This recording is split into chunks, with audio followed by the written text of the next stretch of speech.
Okay. Okay, yeah, it's not making me hit go live this time. I don't know why. Sometimes it lets you just hit start stream, and sometimes it makes you go through the effort of like hitting go live. Mm, But yeah, we should be live. Let me open up the stream on my end.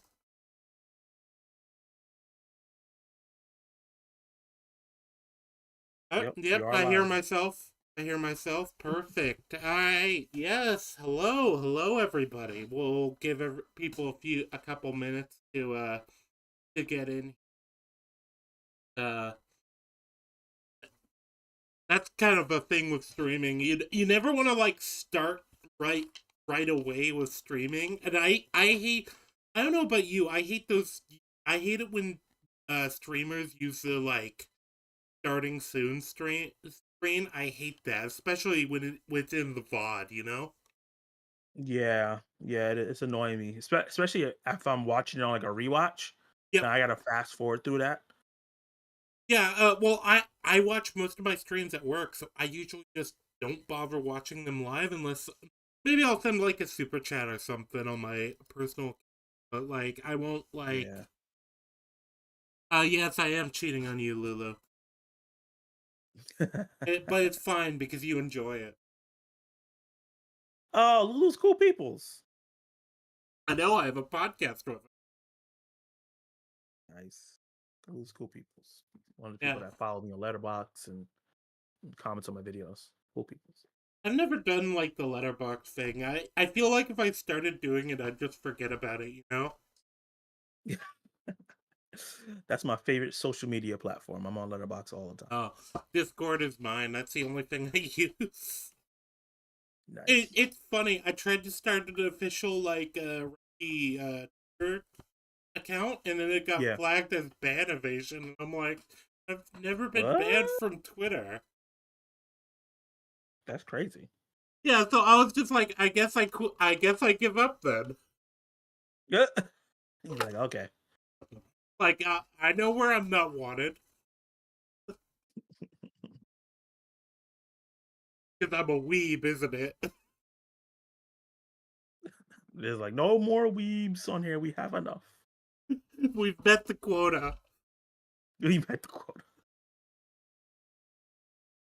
Look, we need this many weebs. We need this many furries. That's perfect for this movie that we're talking about. That's hilarious. The weebs and the furries. So it's funny. The guy I was watching the movie with, he made a joke about that because there's this friend we have that we constantly point out that he's definitely a furry because he Uh, definitely is. It has nothing to do with the fact that I'm bullying him. No, but we joked that he would love this movie. uh. He's like, yeah. He's like, he would love this is heaven for him. This is furry nation. Yeah, but so usually the way I do this is I basically brief thoughts about the movie, as a kind of like, hey, so this is what we think about the movie. If you want to go into it without spoilers, like this is just our general thoughts, and then we get into like the plot stuff, and we kind of go from there. Okay. Sounds good. Yeah. My show is very similar to Unity's. The only difference is I know that I view things different. So, how about you go ahead? You would do the honors of the first, yeah, since you're the guest. Oh, appreciate that. So just give my like general thoughts on the film. Yep. And I'm gonna refill my water while, but I can still hear you. Look at wireless. Gotcha. Okay, so The Boy and the Beast. I've been excited to watch this movie for a long time and just kept putting it off. So I was excited that you asked me to do this live review with you because the animation always looked gorgeous. I've never seen a movie from this director and writer before, and I've heard good things about it. And I came in with very high expectations, and overall, it blew my expectations out the water.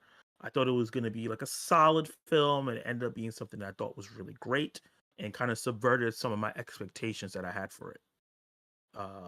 From the animation to the solid voice casting, I watched it dubbed because I couldn't find the sub version.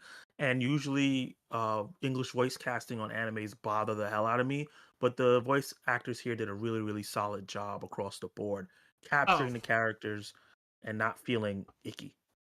yeah, English voice casting is usually that's it's funny. So, uh, when it comes to anime, Mhm. yeah, I'm more in the you should watch subs camp, Yeah, but me too. yeah, but my I do have a bit of a caveat there because so my view is that the dubs are what bring new people in. You know, like that's how Yeah, I started watching it. I don't know about you. me too. Yeah, Yep, yep. And then if they're actually interested in it, then they'll seek out the dubs on or the subs on their own. yeah. I for me personally, I remember I used to watch dub all the time. My intro to um anime was Dragon Ball Z in the early Yeah, 90s. yep. No, that's I think most people's intro. Like I watched Dragon Ball Z, Digimon, Yu-Gi-Oh, Pokemon, Oh yeah, yep. all of All that those. good stuff. Played all that. And I'll still say the Dragon Ball franchise is the one anime that I always will watch dub. I think the dub is better than sub for me for Dragon Ball. But everything Uh, else I like to watch sub. for me, Um for me, that's similar, but there's a few like ones where I do make an exception for, and like Black okay. Lagoon, for example, is one of them because there's a lot of English. The one thing is there's a lot of English, and there's several characters that are supposed to be American, and the sub Mm, tries to make them American, but it doesn't. It feels off. it's off, yeah. But yeah, that's like They one do of like the a ones that stereotype. not even a stereotype. I think it's just a complete misunderstanding in some cases. Like, there's times that they use phrases that just don't make any sense. Gotcha.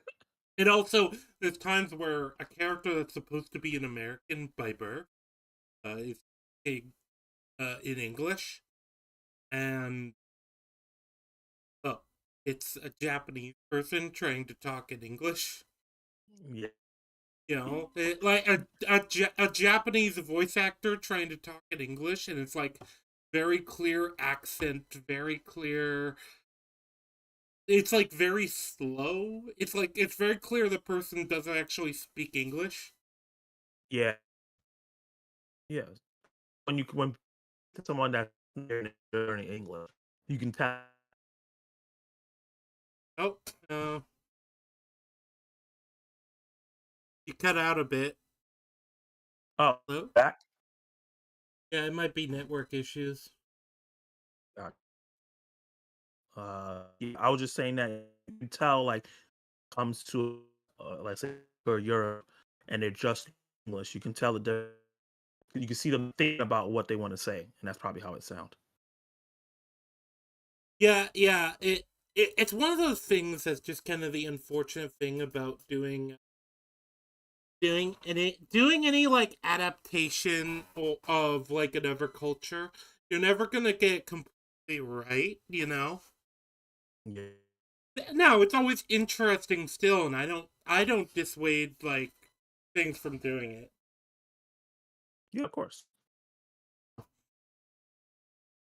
But yeah, so my personal thoughts though, uh, I thought the dub was, I think it was decent for a dub, you know? There's definitely some things, though, that are changed from how it is in the Japanese that kind of hurt it. And I actually have a specific example for this. Do you know why he named him Kyoto?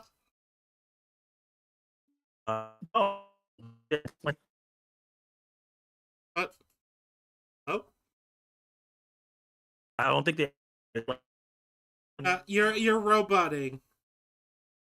uh, Or maybe I'm roboting. Let me check the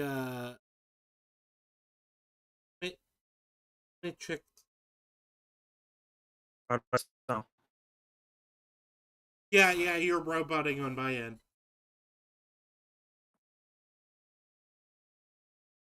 Doesn't look like it's my end because I don't have any dropped frames or any problems with OBS. I'm going You straight could. to Discord. I was gonna say you could try disconnect or reconnect. Okay. I'll be right back.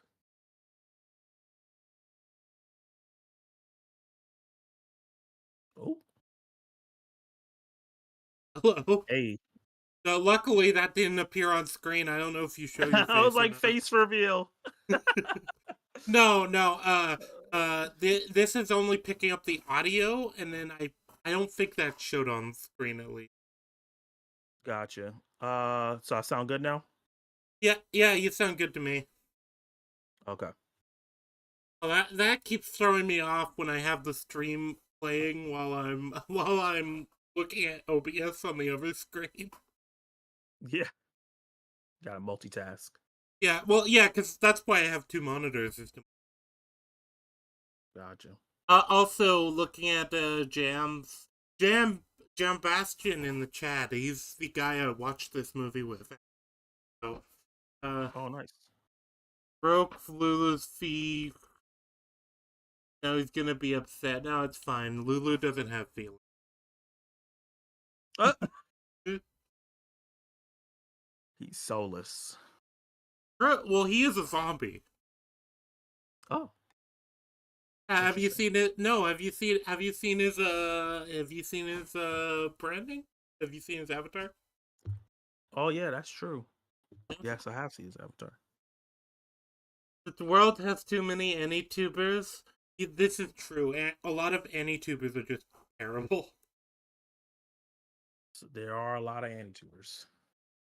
Yeah, yeah. No, the problem I always have is comes down to a lot of AnyTubers don't have a outside of oh yeah, this anime is good. Yeah. They don't break it down or anything like that. Or give Yep, yep. insight.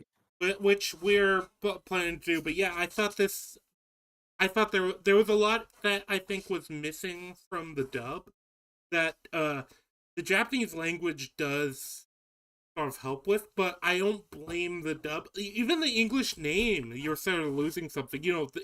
It's called The Boy and the Beast in English, but I was actually just reading a thing about this before the stream because I like to try to look these things up a little bit because I was also thinking about certain names and how they have puns. Because, like I said, do you know why Cuda is named Cuda by Kumatetsu?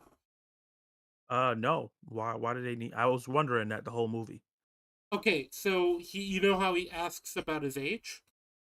He says Yeah. 9, and Cuda translates basically to the ninth boy, the ninth son. Oh, okay.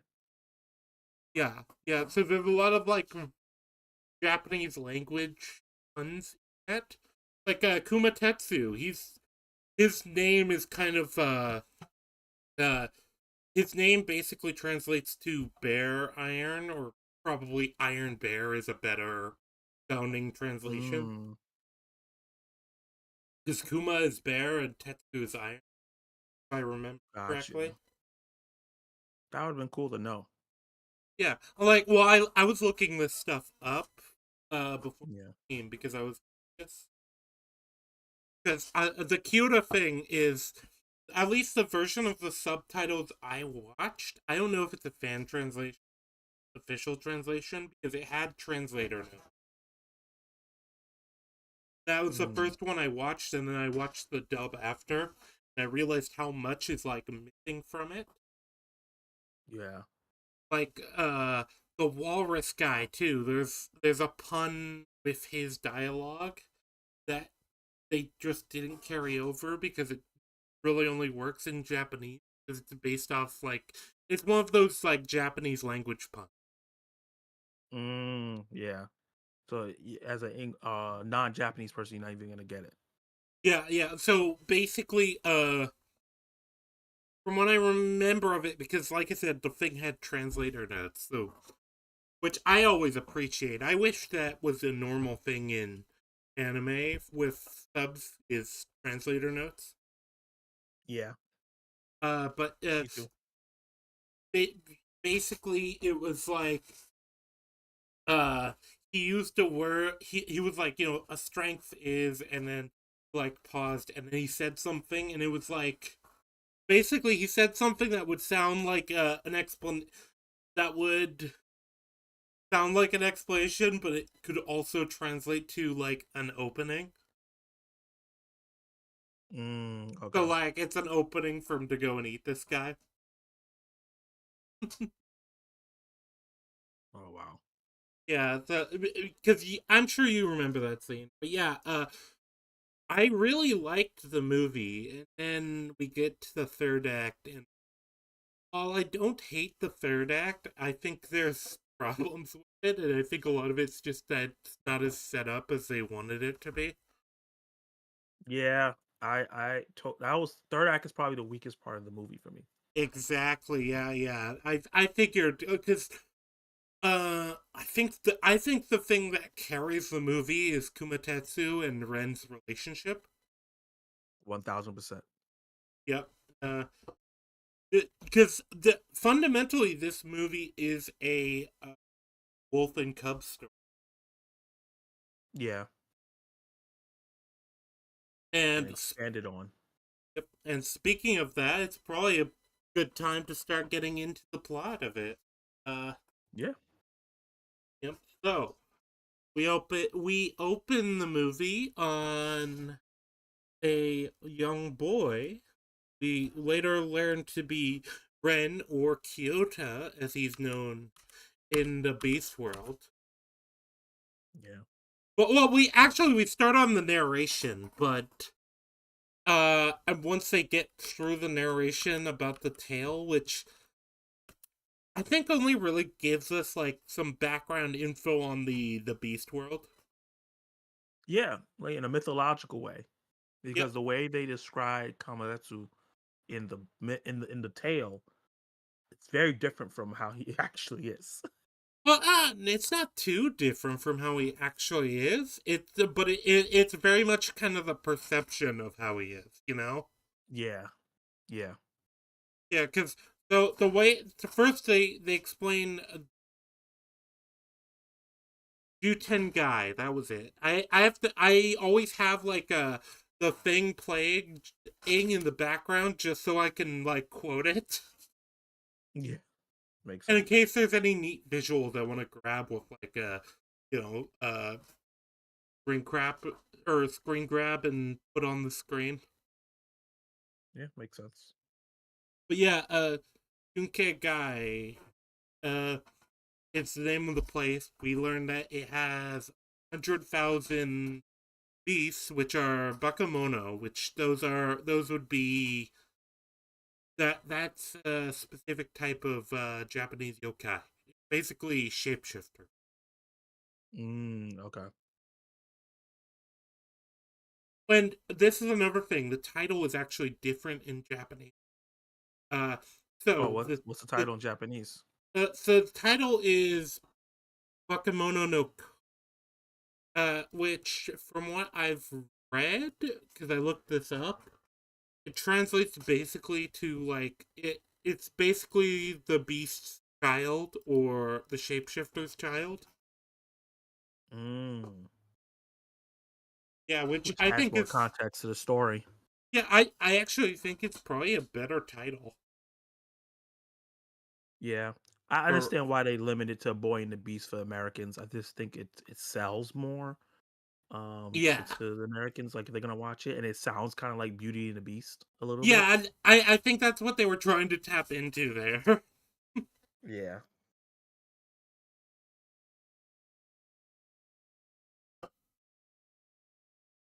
Also, hello, Kenny Sparks. Yep, Hey, my person boy in chat. Kenny. I was gonna say it's probably one of your guys. Yeah. Kenny. Uh, but yeah, so we also learn kind of general information about the situation with the Bakamonos. I'll just call them beasts because it's easier to say. Yeah. But yeah, the Beast City. So the Grand Master. which is translated as the Lord in the dub. Yeah. He's called the Grand Master, at least in the version of the subtitles I watched. Like I said, I don't know if this was an official version.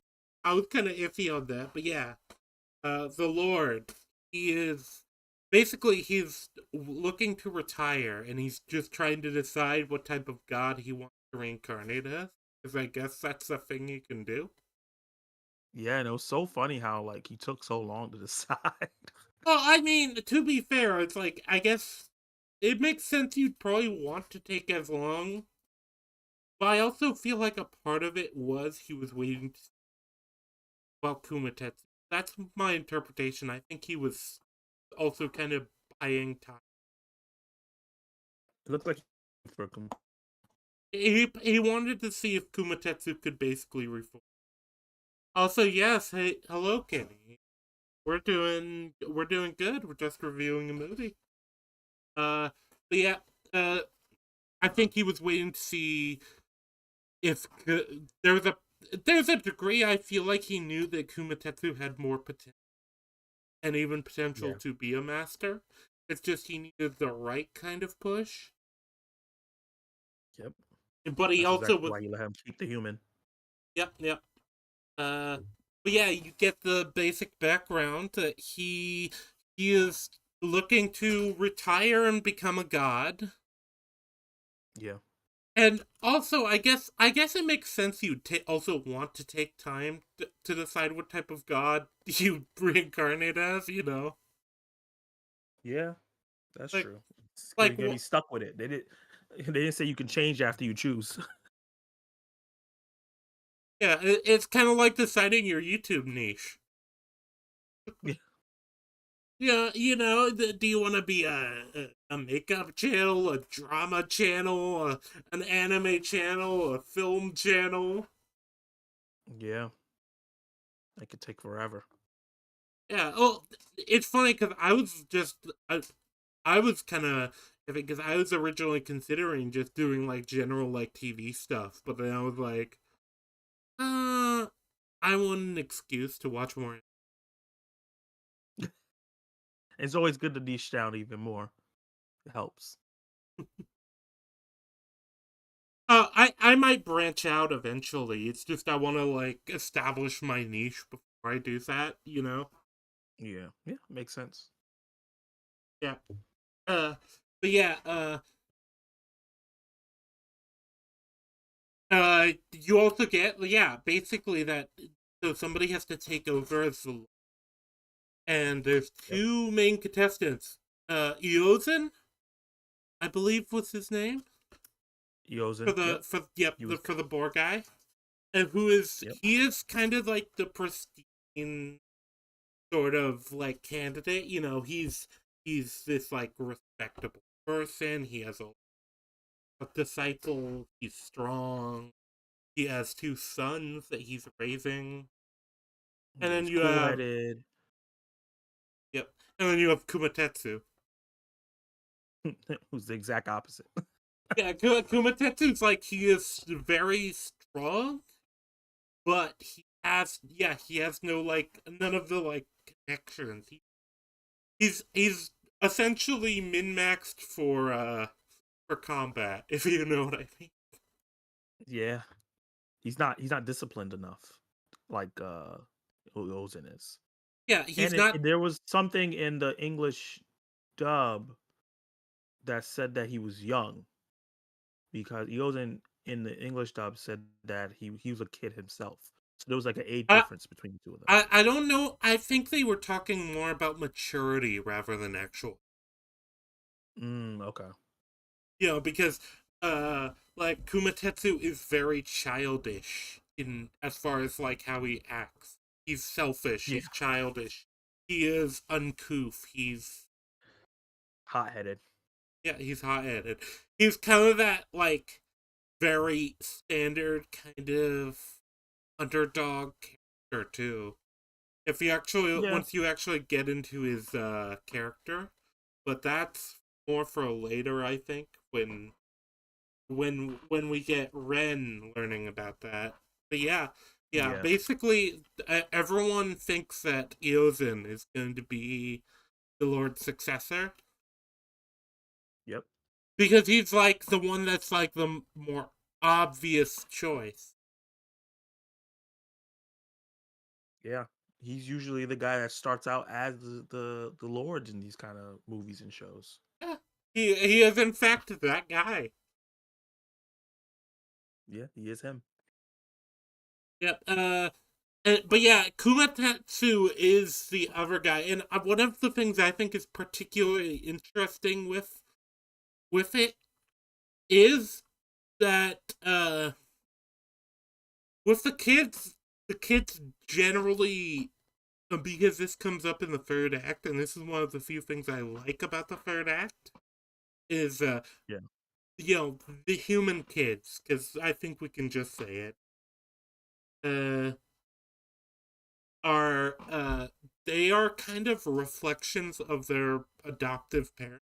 You know, Ren Yeah. and Kumatetsu end up being like these very outspoken, kind of uncouth types, or they're like the underdogs. Even though I don't think Ren is that uncouth, he is a lot more tempered than Matetsu is. But Yeah. you know, he is the underdog in life. You know, he's a runaway. He's you He know, was homeless, poor. He went through a lot. well, not only that, but he feels like he's abandoned. This is Yeah. and this is gonna come up actually soon. But yeah, speaking of him, yeah, we basically get there's it's supposed to be a duel between these two, Hyozin and Kumatetsu. And yeah, Kumatetsu is a very selfish person. He is kind of the person you wouldn't expect to be that guy. Yeah. He's a But troublemaker. yep, yep, he's an outsider. I think that's the more important thing because I think it's very important to highlight that. And then after you get that backstory, that's when you really start, and you start on. Hey, Iron. You start on. I believe this is supposed to be the Shibuya district of Japan. Yeah. You know, very busy like area, very like highly commercial area. Lots of shops, lots of whatever. But you start off with following this random kid that's unattended by his parents. You know, Yeah. who we don't actually learn his name until later, I think. Yeah. It took a while before we got like maybe like a flashback where we learned his real name.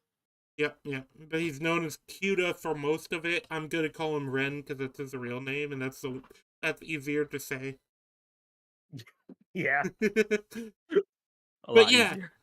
well, another thing that I find interesting is before he's actually approached by the cops, he does see like a couple of what look like teenage girls getting like approached by the cops and told like, hey, you know, you're still kids. You can't be here at night in the middle of the night unattended by an adult Yeah. or unaccompanied by an adult. Yeah, we need to call your parents. Yep. And uh think the cops' voices were pretty bad, but I guess I get it because it's a very minor part. Very, very minor part. Yeah. We don't even see them again. Yeah, yeah, but I did fit. Their voices did stand out as like really half-assed to me. Yeah. They took like two randos off the street to voice them. Yep, yeah. They grabbed John and Bob and just were like, "Hey, do you want $20?" Just do this 10 minutes of work for me. Yep, yep. Didn't even like have them do multiple takes. But yeah, Ren does duck into an alley, and you see him sit down. And I think this is actually an important kind. It's a very minor scene, but it's him like he's eating the thing that I don't know if he bought it or he stole it, but either way, he's eating the food, and then he sees a small like creature. I don't even know what it is, but he Me feeds that. neither. Yeah, but They but never this explained it. yeah. It's one of those things where it's like, despite the fact that he is at the, the least amount of resources he can, and he feeds this creature, you know? It kind of Yeah, you can tell establishes he has him a as, good heart. yep, he is good hearted, even if he is kind of a little shit. Yeah. And this is the other interesting thing. I think one of the major themes about this movie is nihilism versus kind of positivity, you know? Mm, I can see that. Yeah, like the darkness obviously is supposed to represent kind of this The nihilistic nihilism. hatred of people. Yeah. Yeah. It's multiple times they say, I hate them. I hate them. I hate everyone. I hate everyone. Yep. Like And that's and chanted a you bunch of times. you get that in kind of this section of the movie too, specifically. But you also get Ren's backstory is pretty easily like established, and I think some of the dialogue here, I think it's actually a bit clunkier in the Japanese, but Japanese is one of those languages where a dialogue translated from Japanese sounds really clunky, but then it's like actually just the differences between the cultures. Yeah. It's hard to sometimes they don't have words that we don't, and sometimes we have words that they don't have in there. So when they Yeah, force well, them in there, it makes it clunky. not only that, but they have like conventions that we do, you know, like social Yeah. conventions and stuff like that. Like Yeah. Japanese societies is very formalized compared to like American society, for example. Yeah, I remember watching that part where I guess his aunt and uncle wanted to take him, and he said he wanted to live with his father, and she was like, "Well, your mom divorced her. He didn't want her around, so we get you." I was like, "Wait, what?" That Yeah, just as yeah, an American, that didn't make any sense to me. yeah. Well, so it was essentially what I got from it was essentially a very bitter divorce. Yeah, I was like, Yeah, "Jeez." 'cause so the idea was, it was like, so the mom hit, we get Ren's, the basic parts of Ren's backstory is that he was living with his mom. His parents had divorced, and it apparently seems like a bitter divorce because they had nothing to do with each other. It's to the Y- point where we later get that actually the dad wasn't even told about her death until way later. Yeah, But yeah, uh, basically it's a case of the mom died, and the her family is actively, ew, it's the monkey. That's what Lulu says. Yes, it is the monkey. Should kick him. That's about Iron. oh, oh no. Look, if you haven't seen my podcast, we bully Iron. Uh, Hey, I get I bullied got your too. back, Iron. I got your back, Iron. Keep 'em in. Keep 'em in. Hey, look, we also bully Lulu, and sometimes they even bully me. That's just our dynamic. But not often, because, I'm not an idiot, unlike those two. Of course. We've got the tier. But yeah, basically, Ren, his mother died. Mother's family is saying, like, no, because she divorced him, it's only right that we take you in instead of Your him take you father. in. Yeah, and we Yeah. learn later, according to the dad, he didn't even know she was dead, so that's kind of fucked. Yeah, that was crazy when he said that. I was like, "Whoa, y'all was that disconnected? No one told you? That's crazy." Well, I feel like it might be a thing of like, it might have even not been that bitter of a divorce, given what we learn later, but maybe it's just her family fucking hated him. Yeah. It's But always yeah, a shame. there's literally a line in the dub that's like, "You belong with us, not your father." Yeah, I was like, "What?" And yeah, it's funny because you can tell that at least his relationship with his dad wasn't bad. He doesn't know where he is though. So, but he's still like Yeah, kind of like is very much also the unreasonable kid because you can assume that these family members probably do care about him. 1000%. I do Like, think they yeah, cared about him. they're like they might not care for his dad. The impression you get, but actually learning that apparently the dad didn't know he was the mother died and their son went missing till later, and the dad says that he went looking for. Yeah, even after the cops stopped looking. Yeah, I yeah. can't So imagine how crazy that must be. You know, you're looking for your child, you don't know where he went. That's so scary. this is actually one of the things that I wish we had a conversation between Kumatetsu and the dad. I feel like we needed a bit more of the dad anyway. Oh, I really thought that was going to happen. Like I really, because he said when he said I want to meet the guy who's protecting you, I was like, oh, they're gonna talk, but they didn't do it. Imagine if that was our third act and could have At least been part of it, yeah, yeah, it could have been Kino. that would have been nice. I think I'd have preferred that versus the whale thing.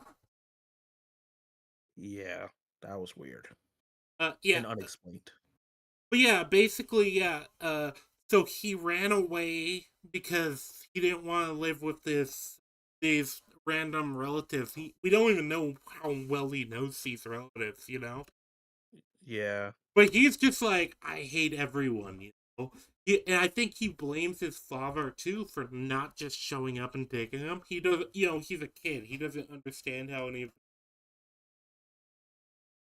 yeah, and his mom just died, and they're just giving him this, not even a decision. They're just choosing like you're gonna live with us, and he can't Yeah, even, that's well, crazy. like I said, we learn later they didn't even like bother to tell the dad.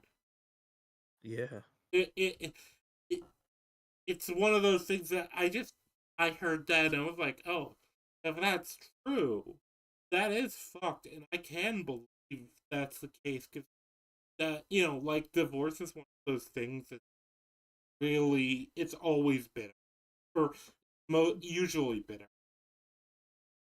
yeah, and even if it's not, it's like yeah, her family might fuck.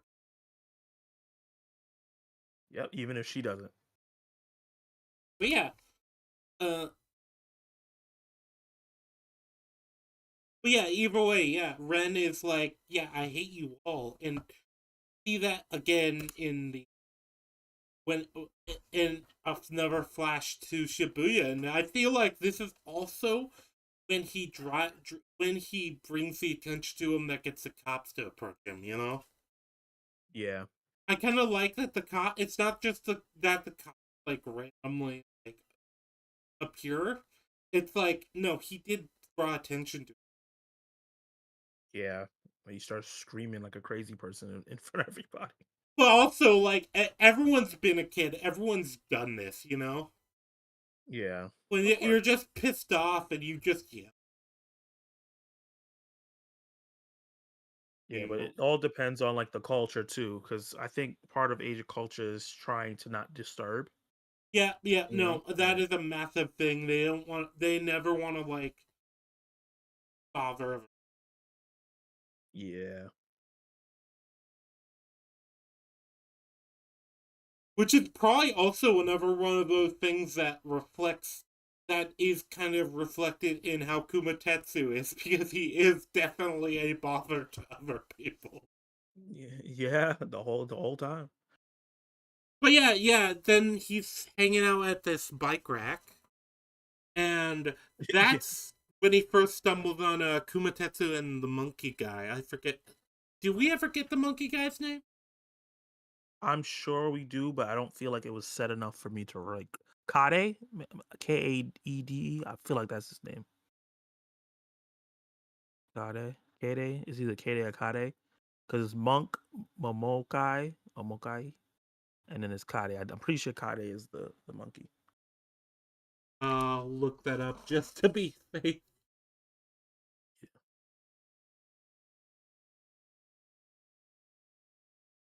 No, Kaede is the girl. Oh, is that the main villain? No, no, the girl. No, the Kaede. girl. Okay, when he grows up. Yeah. So what? Yeah, Tatara is the monkey. Tara. Okay. Okay, gotcha. What I'm looking at only shows the actors and the names. So I'm like, who? Yeah, Kaede is the girl. Which Gotcha. she's another one of those things that I felt like I was fine with her existing, but I felt like she kind of distracts the main like Plot. point of plot. Yeah, yeah. She felt almost kind of crowbarred in a lot, Mm. especially in the third act. Yeah, because at first I was like, oh, are they gonna make this romantic? And they didn't, and I was happy Oh, that they didn't because that's so like boring. I But yeah, thought it would be fine to set her up as like a romance. I just think that uh the theme of fatherhood is so like in this movie that like yeah, I felt like adding the romance aspect to it could have worked. It could work, but I feel like it was the wrong decision. yeah, It's definitely set up that they're definitely being set up as romantic pairing. yeah. Eventually, I was just hoping that they would just be best friends though, because Yeah. we don't get often enough female and male best friends. Oh yeah. No. This is a thing I hate with movies in general. It's not even an anime thing. It's just a movie thing. Yeah, Uh, they always feel the need to like force in these like love interests, and where I'm like, you got. A lot of time it's even like when it's like fate of the world stuff, and I'm like, do you guys have time for this? Like, can't you sort this out later once you save the world? exactly. It's like we don't need to do this right now.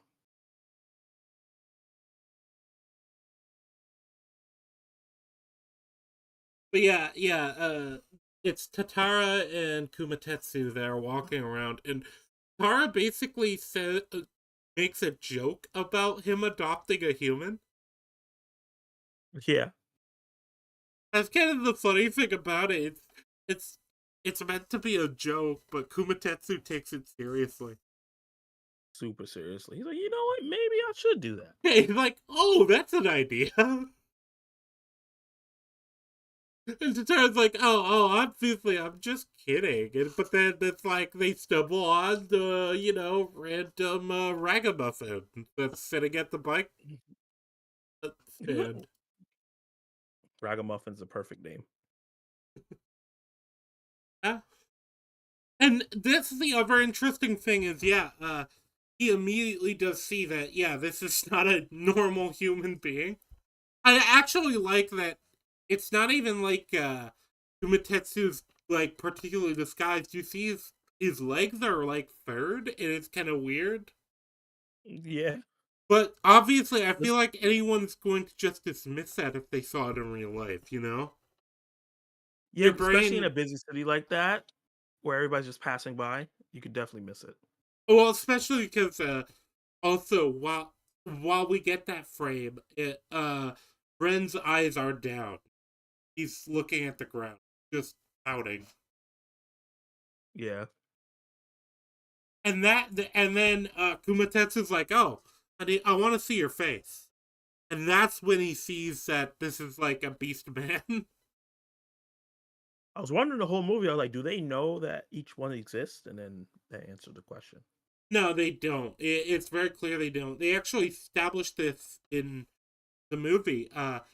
The beast man kind of city is Oh, I only. remember at that point I was wondering, not throughout the whole movie. I mean, Oh at that yeah, point I was yeah, like, do yeah. they No, know? that is one of those things Yeah. because sometimes with these types of movies, they do kind of go with just yeah. There's like animal people, we don't really talk Yeah. about it. it's just a thing that happened. It's like, wait, what? But yeah, we all did. Yeah, this is when he's approached by the cops. So, Yeah, cops are like, oh yeah, you're a kid. You're clearly a kid.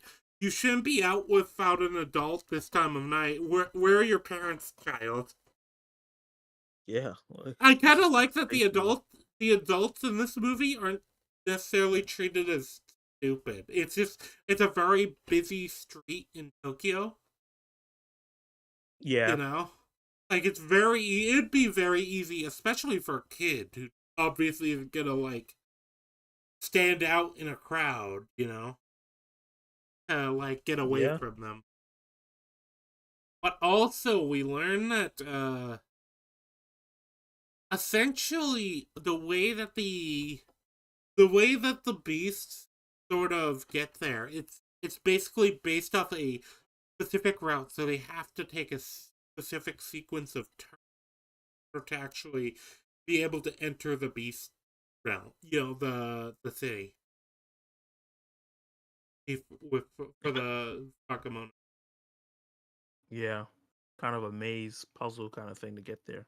Yeah, which I kind of like as an explanation for why like randos don't stumble upon it. Yeah, Like, yeah, you have to take this specific route yeah. of I was turns. wondering. I was like, if you just walk through this one aisle, everybody can just get through here. But yeah, you have to make a specific turn.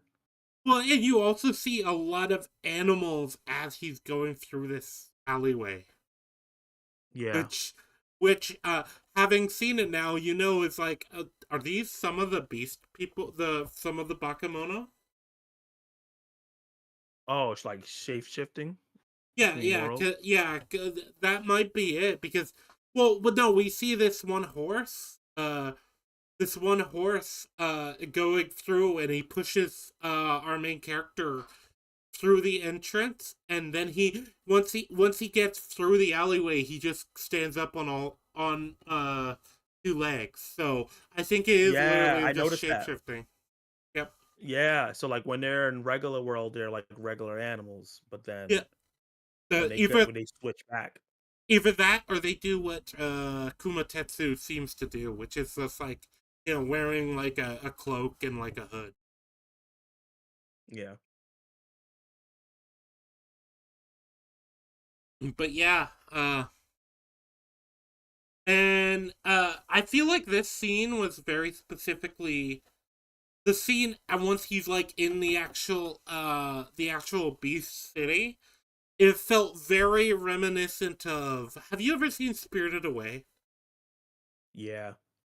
I thought of Then that you too. probably know the scene I'm talking about, when night falls on the thing for the place for the first time, Yeah, and you see all the spirits appearing and all the that, and she's like running. That's what this scene reminded me of, at least.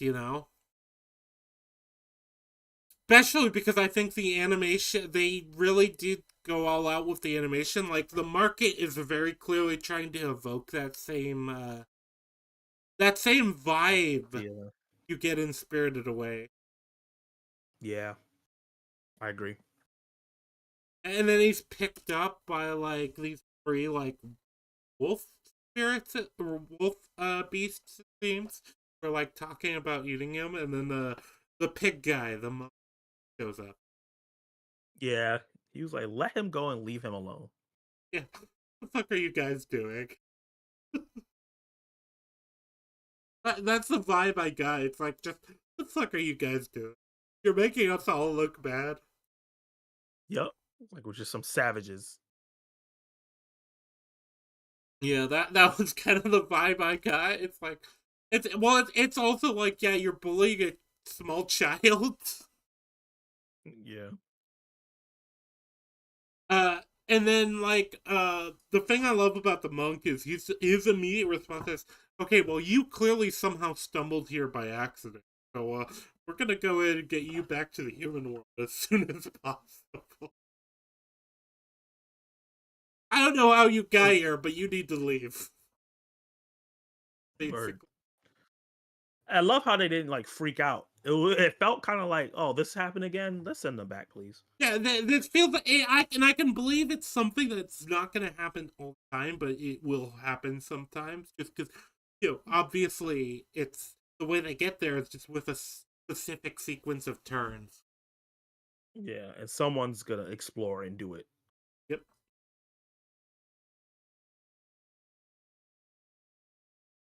But yeah, that happens, and then eventually we run back into Kumatetsu, who's just like, "Oh hey, you followed me, so you're my apprentice now." He's like, what?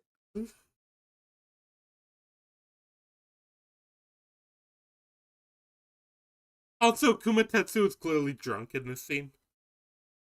Oh yeah, 1000%. Pretty sure he was drunk for most of it. Yeah. Well, this is the interesting thing. It's one of those series where I think it's probably the best way I've seen the Wolf and Cub story done in a long time. Where it's like, where it is very much like Kumatetsu is noticeably impacted as well, and they gotta even like establish that specifically without Mm-hmm. like highlighting it too much. But yeah, it's it is one of those things where Tatara is kind of like, I was joking. Apparently, he took me seriously, and then the monk guy, I believe, that his name.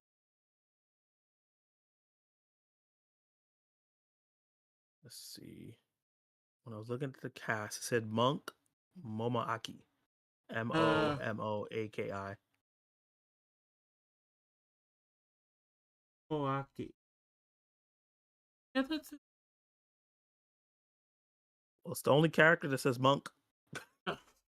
Maybe they changed it because, uh, or maybe the pronunciation is just very different from Japanese to English. Yeah, that's Oh, also true. oh, also Pretty. his English voice actor is weirdly enough or his Japanese voice actor is credited as a English name, so I don't know what that's Oh yeah, about. Lily Franklin. That's interesting. I'll be right back. I just have to take my dog down. All He's right, kind of freaking. I'll be back in like. gotcha. Still, guys, for you listeners, my name is Zach, part of Zach Attack Reviews. If you never heard of me, I do movie reviews. I do live streams like this where I break down movies that I saw. I do ranking lists and all that stuff. And I actually rank all the movies I see in a month at the end of each month. And I'm excited to talk about this with my subscribers because The Boy and the Beast was a movie that surprised me. And I'm glad that we're going through each scene because I thought this was dope. And like Iron Man Joe said, Zach is in charge. Yes, I am. This is now the Rangi and Zach show. Well, Zach and Rangi show because I'm in front now until he comes back from dropping his jaw. But how's everyone doing? Has everyone watched The Boy and the Beast? Have you guys seen this movie before? And what do you think about it? What's your general thoughts? I had a really good time. Oh, Iron Man Joe, thank you. He says, yeah, check out Zach. He makes fun videos. Appreciate you. Appreciate you. Um, I guess I'll plug something real quick before he comes. This Saturday, the 18th, 7 p.m. EST, I am doing the Zack Attack Movie Awards, second annual Zack Attack Movie Awards, where I reward all the movies from 2025. I'm excited to do that. Come check that out. But yeah, hey, you're back. Okay, Yeah, it's not my yeah. channel anymore. I'm back to top. I like that you would. I like that you gave me top billing even when I wasn't here at first. It's like, well, it is still your channel, But yeah, Where were we? Yeah, basically though, it's Yeah, they're in essentially the that world now. the monk is trying to like convince him not to, and I kind of like that the monk is kind of the voice of reason. I'm just gonna call him the monk because his name, as Yeah, far as the page I'm looking at, sounds like a pain in the ass to try and pronounce. yeah. It didn't say his name too often, so I think they Yeah, just call him the monk a lot of the yeah, time. I So think most people do because the page I'm looking at is Hyak Hyakushubo, which I'm probably not pronouncing gotcha. wrong, but I'm an American. That's part of my culture is mispronouncing names. Without names. Yeah, But yeah, the monk, he I think he basically represents just like the responsible view of things yeah. in general. That balance, the wisdom. Yep, yep. Well, because the monkey is kind of the practical view, and he's also kind of the selfish view in a lot of ways. Yeah, a lot of what Kamatsu is like his influence as well. Because there's a part specifically later on in the movie, I was like, oh, this is kind of why he's like this. Yeah, well, he's also very clearly closer to Katara than he is with the monk. Yeah, Like, the monk is kind of just a random that sees that this whole situation going on and is concerned. He's like, maybe yeah. I should get involved. Let me just stick around real quick and make sure everything is good. Yep. Yeah, Kumatetsu's fully just fine with just bringing in this kid and being like, yeah, so, you want to be my apprentice? Sure. That means you live here and I make sure you eat. He doesn't really like put much value. Yeah. Oh, yeah. No, his actual words are from now. That means what does it mean to be your apprentice? Oh, from that means from now on, I'm the one who's gonna feed you. Like it's very clear that Kumatetsu doesn't really give a shit about this whole like apprenticeship thing. No. At the beginning, he's kind of just doing it because he was told to, because he was told he had to. Yep. He's like, I just gotta have one of these on here. Yeah, I'm just checking the box. It's like when you have to like when you have one of those annoying HR trainings at work. Yeah. Like, yeah, here's your sexual harassment training. It's like, okay, I know how to not do this. Why do I need a training on it? No, we need to have you do this like once every year, or every like 2 years. It's like we Yep. just gotta check the box. Gotta check the box. Yeah, it's like the Lord gave me like told me I had to have an apprentice, so you're my apprentice. I guess I feed you, and I don't know what else. Make sure you don't die. Yeah, yes.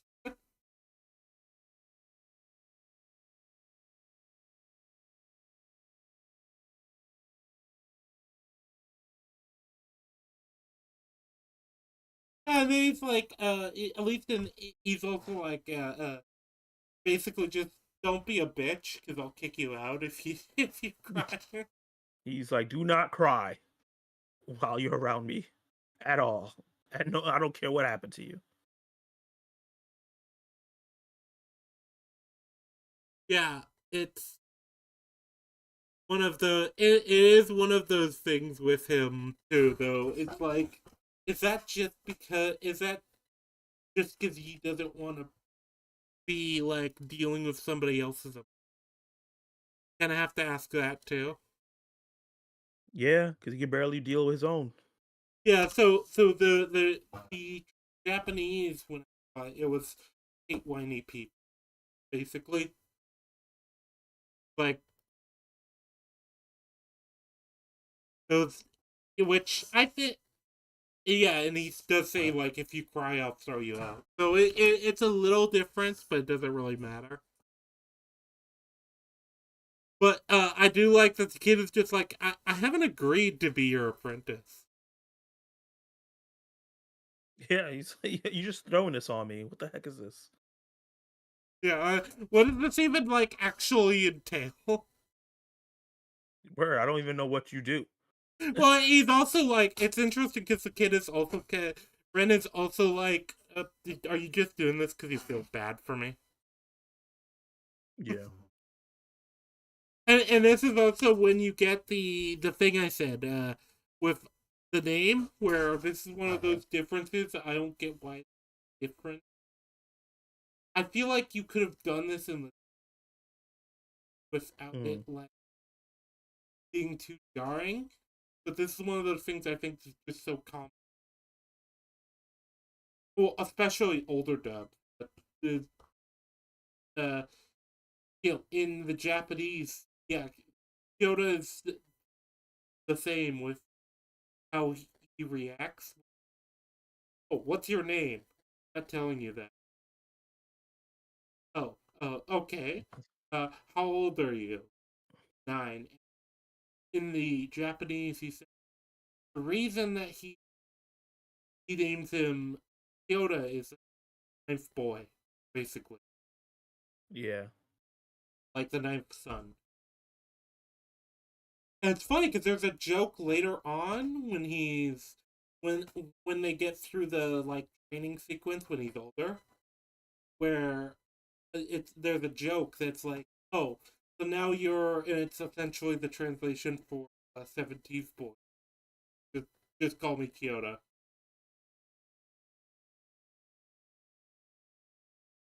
17th boy. Oh yeah, okay. Yeah, I Yeah, remember that.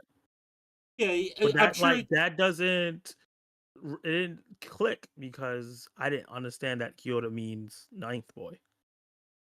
Yeah, it, it's one of those things where the like I said, the Japanese really like their like Yeah.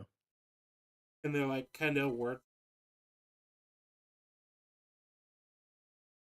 especially because there's a lot of like things you can say in Japanese Yeah. is never translated well. Yeah, they gotta do their best to try to explain it to us That's why the best dub I possible. watched with this, I was very happy.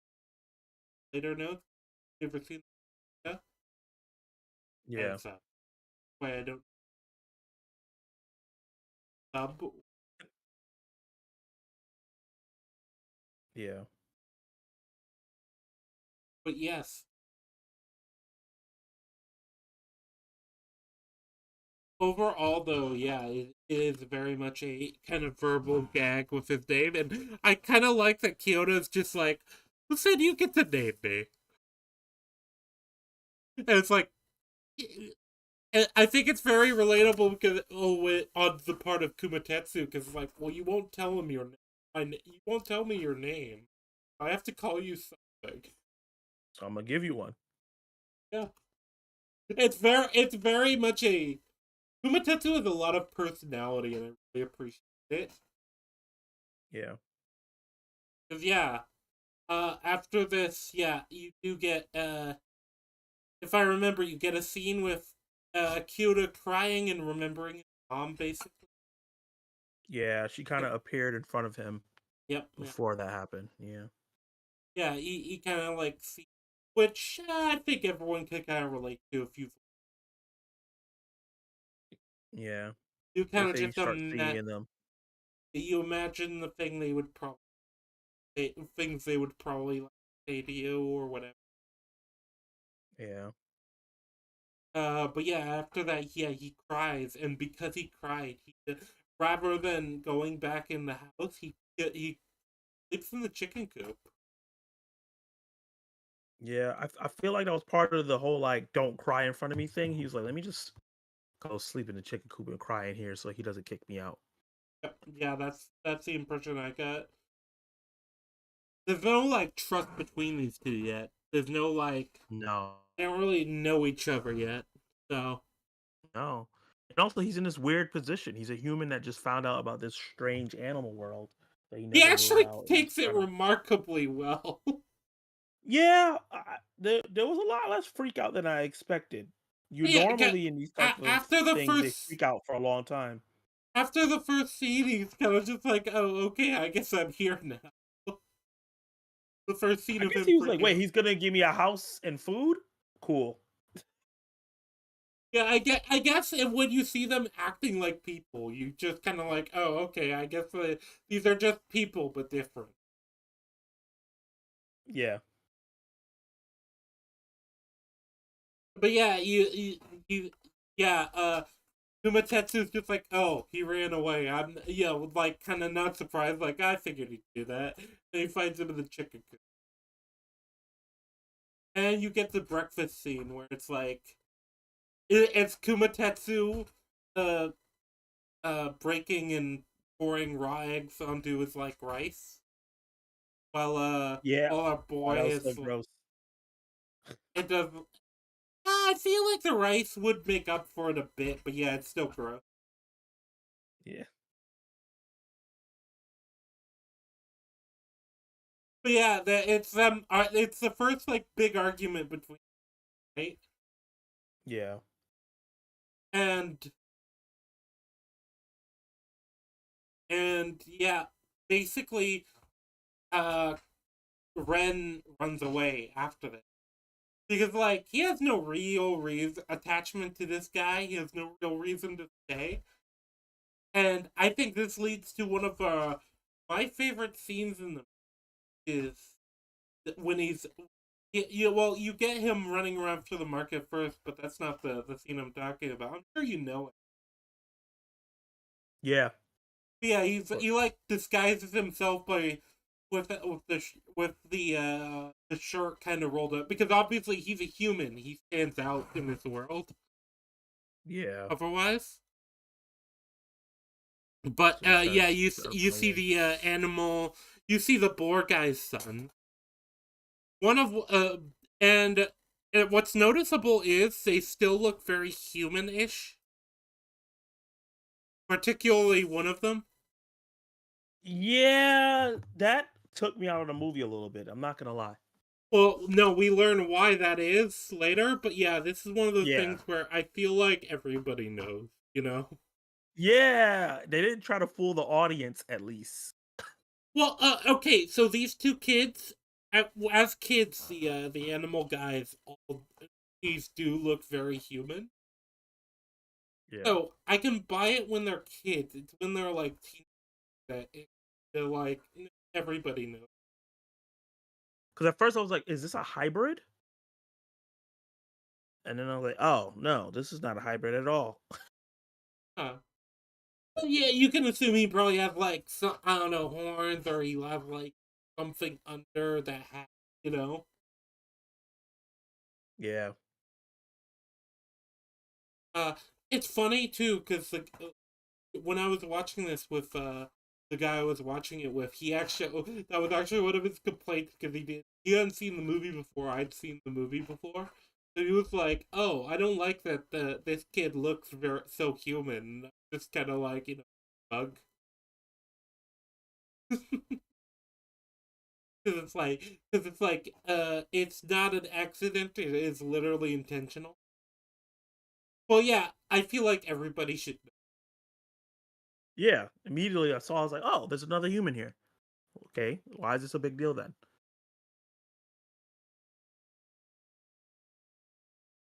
Yeah, but unless, I guess, maybe the hat fools people somehow. I guess so. I guess it was a very convincing hat. But yeah, yeah, Isozin, I believe, is his name. Yeah. But you get, this is the other, like, a master. Eozin, yeah, Yeah, the other one that's competing yeah, for lordship. the boar guy, and he is very much the foil to our boy Kumatetsu. Yep. But yeah, he is His rival. basically, yeah, yes, he is. He's his rival. He's like the disciplined kind of honorable type. So he doesn't. He has his opinions about those humans, but I don't trust them either. Yeah. But yeah, no. Honestly, the way he acts about humans, it's kind of like you know you have a human kid, right? Yeah, it's like, and it's obvious too. Everyone's just like, we respect you, so we're gonna just pretend like this person's not human.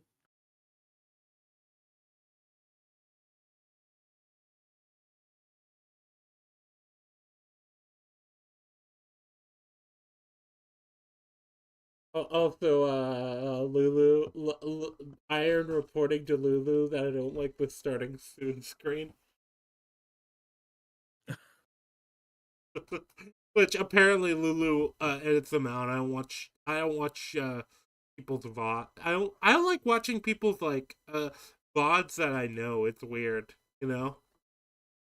Yeah, I think cuz you imagine like actually talking to them because you do talk to them. yeah. So you know them already. Yeah. But yeah, Eothen is very much he's like this busy, respectable, kind of formal type character. He is kind of the quintessential samurai. Yeah, Yeah, but Iron was telling on me many such cases.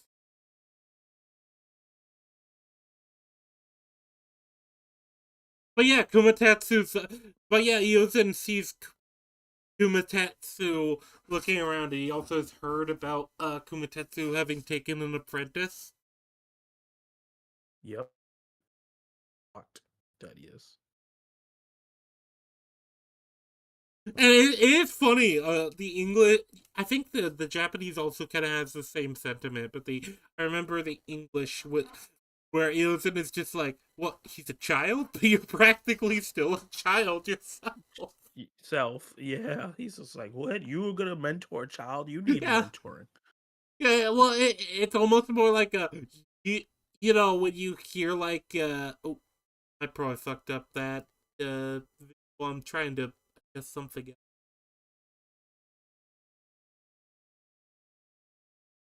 else. You just click on the thing I'm trying to actually. But yeah, yeah, it's like yeah, you because obviously the idea is yeah, Kubatetsu is immature. He's kind of the lazy like layabout type character. Yeah.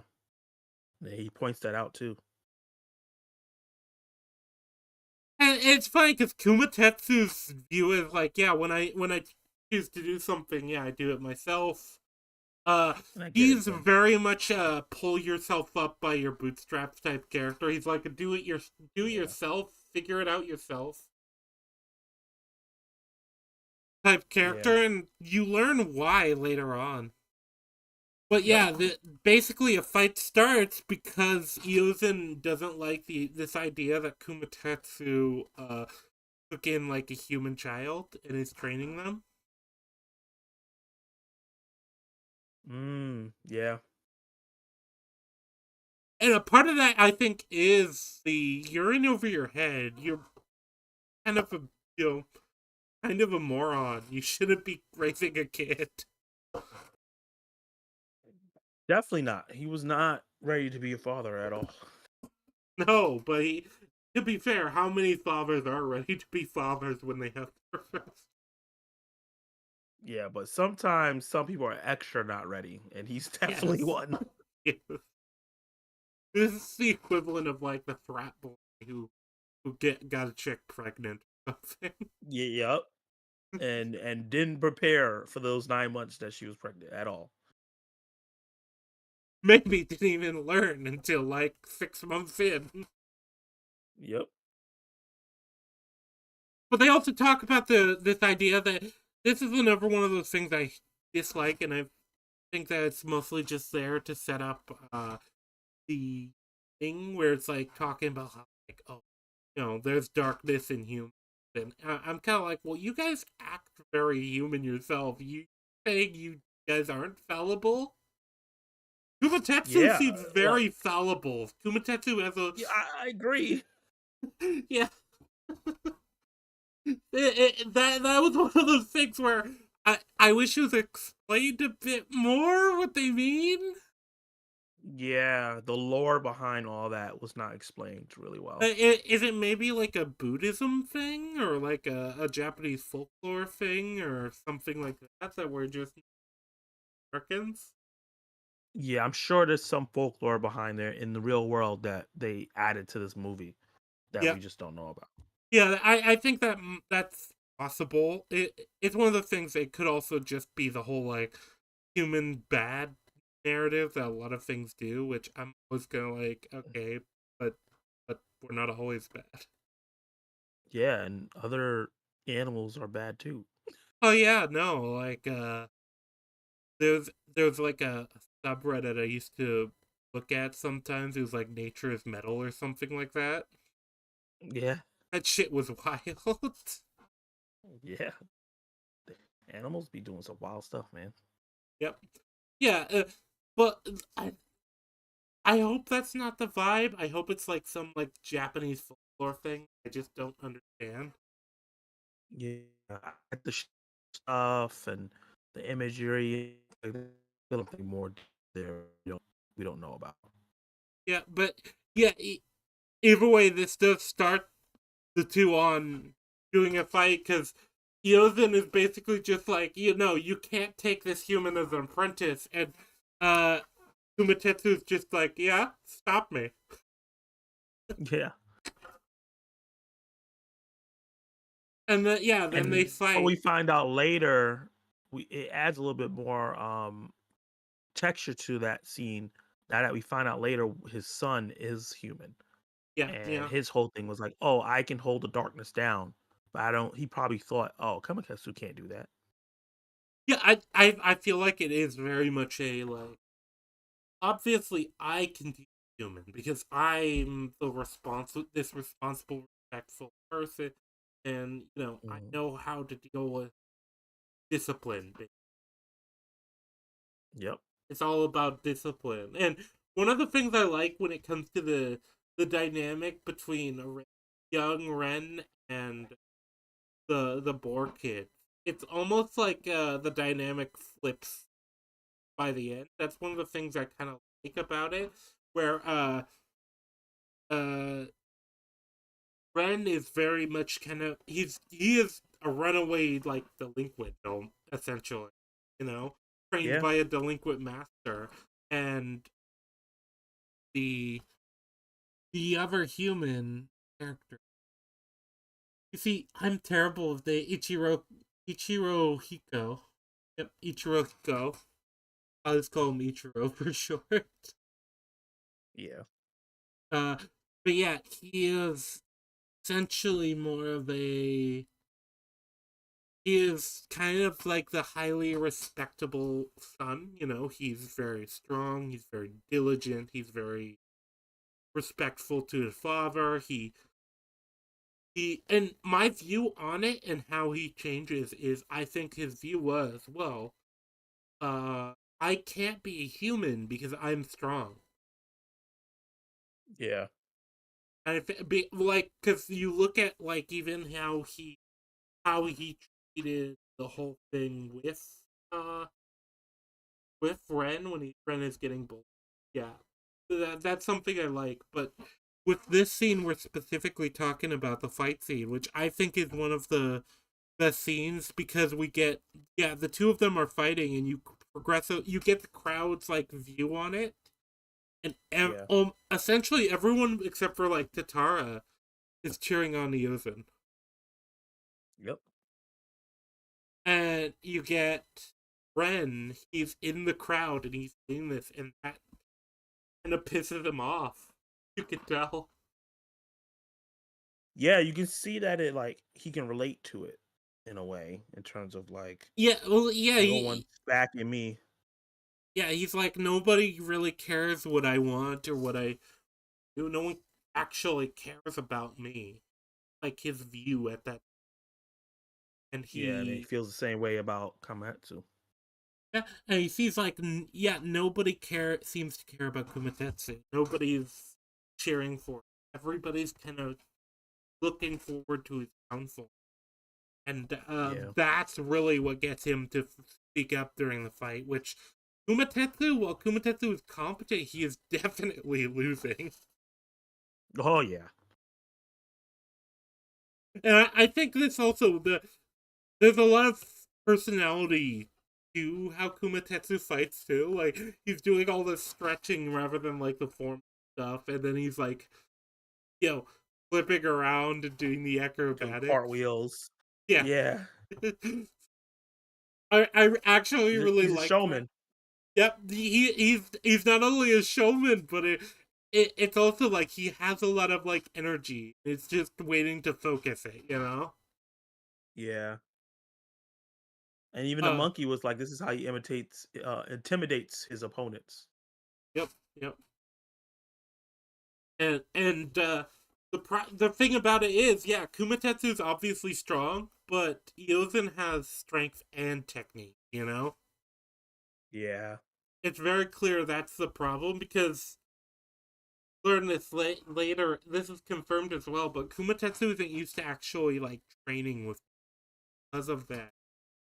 He doesn't really have that. He doesn't really like. He's entirely self-taught, and so his techniques lack that sort of refinement. Sharpness.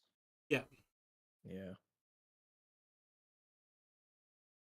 it's like, but yeah, he's losing heavily, and then you get when Ren starts cheering for him and just don't you lose, keep fighting, thing, you know, like Yeah.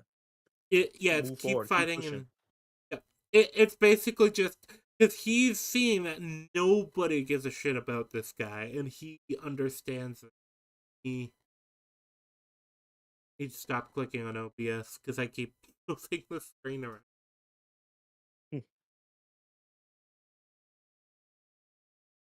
But yeah, so then basically the moment Kumatetsu is about to get knocked down and out of and unable to fight, that's when the Grand Master shows up, the rabbit. Yeah. He's like, what the hell's going on here? Like I don't remember a or authorizing a fight between you two. Yeah. What the fuck are you two doing? I like how playful and not lackadaisical, but playful he was every time Yeah, he talked. he's even like warping around the area, like he's like teleporting basically. Yeah, you could tell he's on another level from everyone else.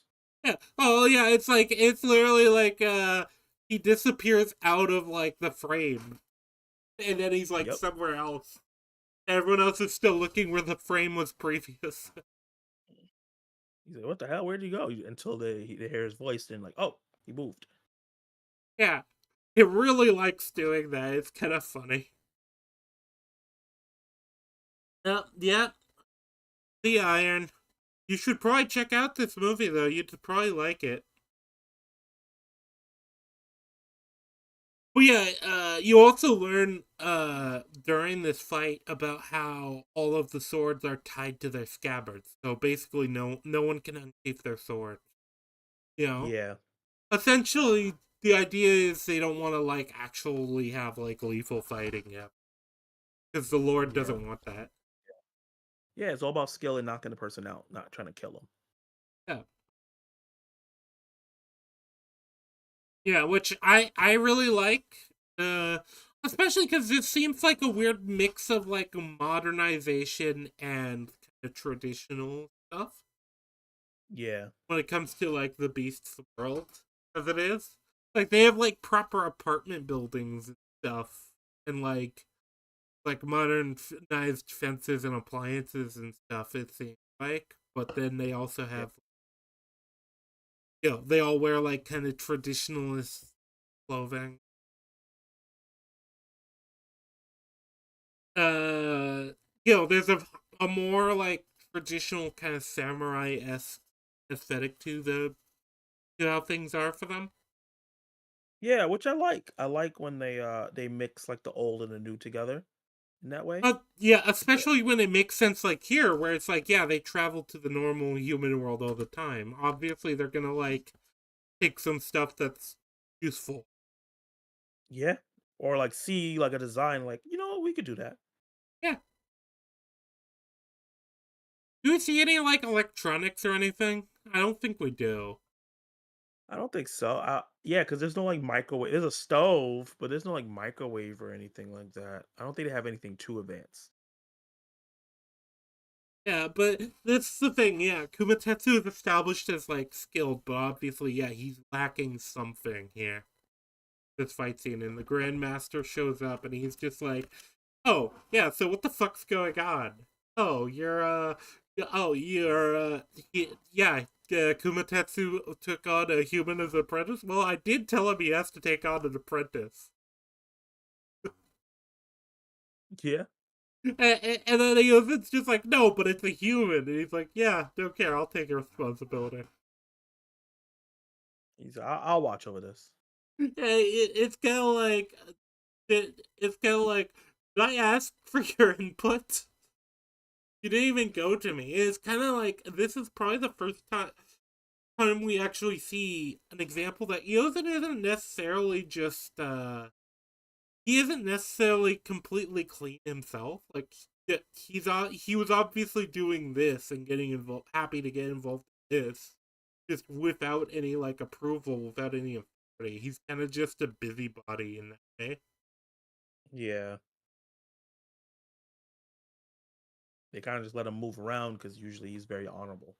Yeah, he is very honorable. Like, outside of the fact that he is a hypocrite,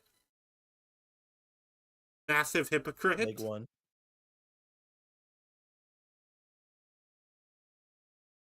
But we also do see the two of them shapeshift. That's another thing we see here. They shift into kind of like the beast form. It kind of reminds me of Zoans in One Piece. You know, I haven't watched One Piece. Ah. So yeah, in One Piece, there's essentially there's different types of devil fruit, and the Zoans are essentially they're essentially transformation fruit. Usually, it's like specific animals. So usually, they give like three main. So it's like you have the normal, like default human form. You have the hybrid form, which is like the man beast form. You know, like, so if you had like the wolf fruit, you'd have like a kind of a werewolf form, and then you have the beast. Gotcha. So it seems like they can, like, they have we at least see that we've seen kind of those three types of forms too with this movie. Interestingly, because Yeah. we've yeah. Though I feel like Kumatetsu is one of those that he can't morph into a like a beast form in the city because he's a bear, you know. Yeah. He can't travel like incognito in the same way. As a bear, yeah, everybody's gonna look at him like, "What the hell?" Yeah, there's a bear in the middle of Tokyo. Call animal control. Call the cops. Call everybody. Yeah, but yeah, that was another cool thing. That's kind of, it comes up later in the fight scene later. So this is, yeah, they can kind of shapeshift, and they have these other forms too. Yeah. And this is probably why one of the things we learned about why the beasts are different is also that they have the ability to become gods, like to reincarnate as gods, like the Grandmaster is doing. Yeah. But yeah, the Grandmaster is just like, yeah, he breaks this up. He just sends it then on his way, and then I believe we get a scene with Kumatetsu and Ren after that. Yeah, With yeah, them that kind of going towards his house, right? yeah, they're going they're going to his house, and then go into his house, and Ren is kind of like, "You're strong," it's interesting because Kumatetsu is very defensive after he says that because he's kind of like, were you even watching that fight? Like, you know, Yeah, you get got the my ass kicked. impression. Yeah, you get the impression that Kumatetsu's almost he's defensive because he's used to people like getting on his case. Yeah, like he's expecting sarcasm from him, Yeah, yeah, and not he's legit. expecting it to be a case of like the kid is like making fun of him. Yep. But yeah, Ren is just like you know, can you make me strong like you? He even eats like the eggs and rice from earlier. Yeah. He clearly Yeah. He's doesn't like, "Oh, I'm gonna enjoy. do what you do." Just Yeah, almost throw it up every time. well, yeah, because it's day old rice. That rice has just been sitting there for like the past like 12 hours or whatever. Yeah, and raw egg. Ugh. Yep. The most he asks is like, "Hey, these eggs aren't rotten, are they?" Yeah. He's like, But "No, this is chicken also coop." like the first like step to their relationship, and it is Yeah. very much a meaningful thing. And after that, get uh, well, you get Cuda puts on the new outfit, and then you get the first training scene. And I really liked this because it really establishes too, like yeah, Kumetsu's strong, doesn't know what the fuck he's doing with teacher. No, he don't even know why he's strong or what he's doing at all. He just does it. Well, it I didn't get that impression as much as he's clearly self taught, so he's never actually had to like think about like philosophy of what he's doing in a fight because he's just Yeah, the technical aspects. Yeah, yeah he's just been like okay, well I do this and then I do this, you know. and this happens. Yep. It's a lot of trial and error for him, Yeah, and then yeah. he's just always like that. Like the way he describes it is literally like what was it? It's like you do it like you do it like wham and then or like and then wham and then bam. Bam. And he's just like, what? Yeah, the kid is just like what does that mean? And he kept just saying it over and over, and I was dying laughing. Like, that's not how you teach people. You can't say the same thing over and over and expect them And, to get it. and that's one of the jokes that actually survives the translation too. Oh yeah, And yeah, you do get Ren is clearly embarrassed because yeah, this is the first time he's ever done this type of thing. yeah, But also it's interesting because yeah, the philosophy when it comes to Kumatetsu is very much a figure it out yourself. yeah. That's what I did. You had to do it.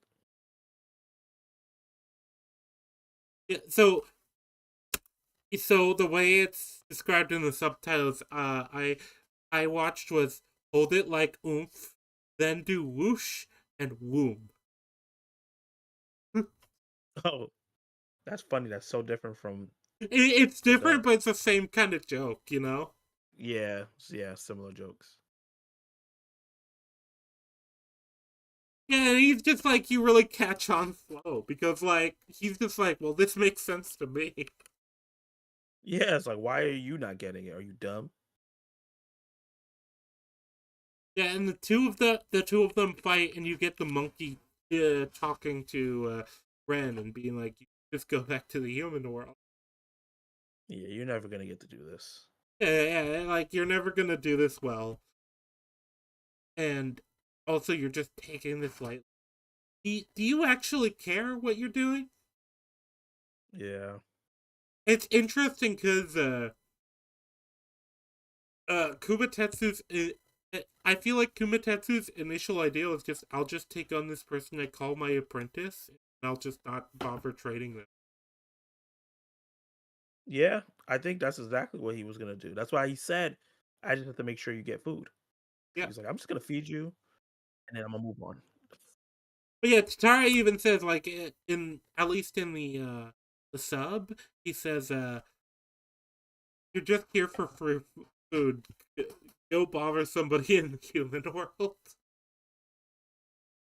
Essentially, is what he's saying, and it is kind of funny because Tatara sees. I feel like Tatara just sees this as like, oh, Kumatetsu's up to his old like nonsense again. This Yeah, kid's get. It even feels like this kid's. We're wasting this kid's time. We're wasting our time. We could be doing other like more fun things. yeah. Like none of this is ever gonna work. Yeah, it's just. I'm sure everyone's. But most people have had that kind of buddy that just has like stupid ideas that never work out. They get obsessed with them and keep diving into them, and then Yeah, just like they like throw them to the like side. like you get that friend that's really big into crypto or something. Yeah, They're trying to talk you into. They're like, "Oh, I swear this one's gonna go up. It's gonna go up." we're gonna be rich. That's kind of the vibe. That's kind of the vibe Kumatetsu has when it comes to him and Tatara. That's Uh, definitely the vibe. They be well, yeah. scheming. Meanwhile, the monk is kind of just like, I'm just gonna stick around to make sure this kid doesn't end up in a ditch. Yeah, specifically, I gotta protect this kid. Oh, but yeah, the next scene after that, we learn that Kumatetsu is missing, and he'll be missing for 2 to 3 days. And Ren is like trying to do. He asks the monk, "What is it the apprentices do?" The monk tells him about like, "Oh yeah, you do like the cooking and the cleaning and doing the laundry." And Ren is kind of just like, "Yeah, I guess I'll do that then." Yeah, so it made sense. It's very clear Ren is putting forward the effort to like do it. Yeah, he actually cares. Yeah, because he does want this. He talked about it even before he met Kumatetsu. He wanted, Yeah. yeah, and uh, the monk is kind of just giving him advice as he does this stuff. Yep. Yep. Yeah, like when he's hanging laundry specifically, and he's talking to him. He's Uh, telling him how to do it properly so it won't have the folds. it's funny because you kind of get an idea of what it is Kumatetsu's actually doing later on. Where, because my first viewing, I thought he was just sulking or whatever. I thought he was just annoyed because he couldn't get, he couldn't get the lesson through. Yeah. But you later get, there's a line about him talking about doing like odd jobs and doing Yeah, this helping and people that. out. Well, Yeah. so in the Japanese, it's implied he's doing this for money to be able to like afford to even keep Ren, because like obviously he has to like you have an extra person that's twice the food, Yeah. He has to pay for supplies and everything. Yeah, but you also get the kids bullying Ren, and this is when you get that scene where the other human kid kind of protects him, and the way he says it is like, because the boar kid is just like, oh yeah, dad says humans are monsters, so I'm just gonna take care of you now. And then the other kid is like, look how weak he is, he can't be a monster. Yeah, that was great. Foreshadow. Well, the other thing I think is, this is my view on it, is this is why Ichiro isn't this is why this is like Ichiro's cope for how he's totally not a human, Yeah.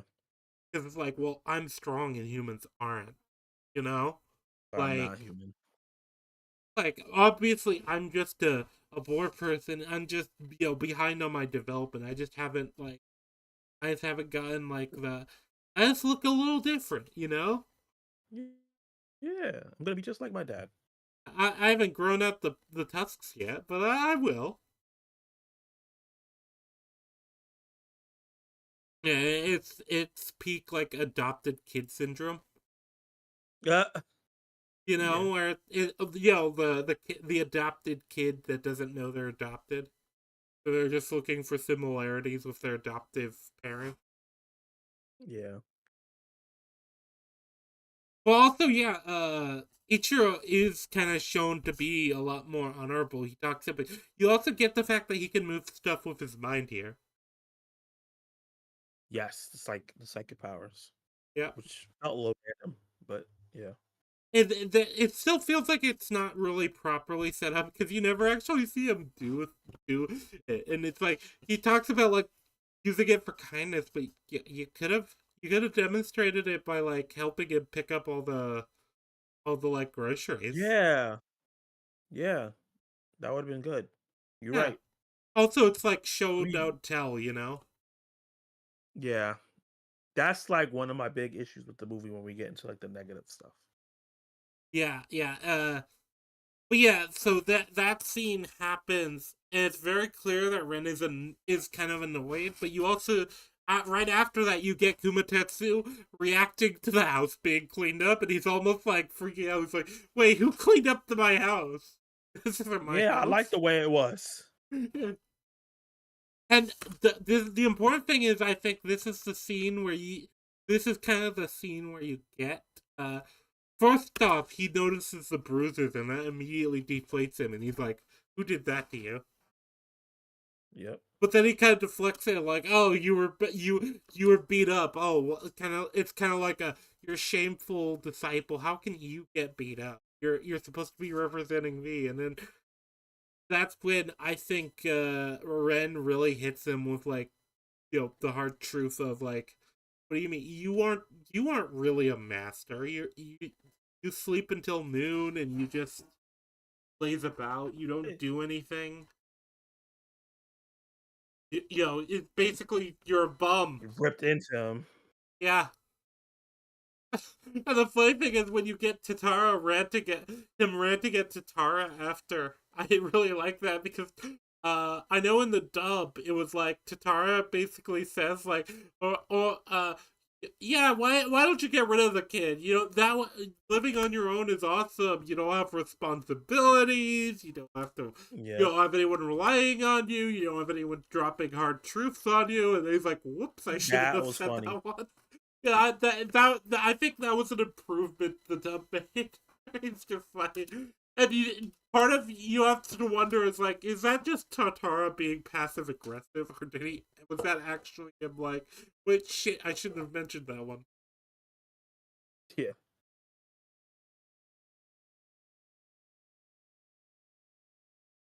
I'm trying to speed this on a little because I don't want to take up all your time. Appreciate it. Just let me know if you have to leave, and I can always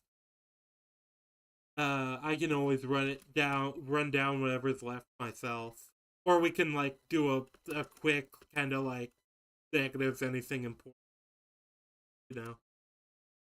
Yeah, let's get through the important Yeah, pieces yeah, that we but want to yeah, talk all about. right, yeah. So this is you get them like running around, kind of insulting each other.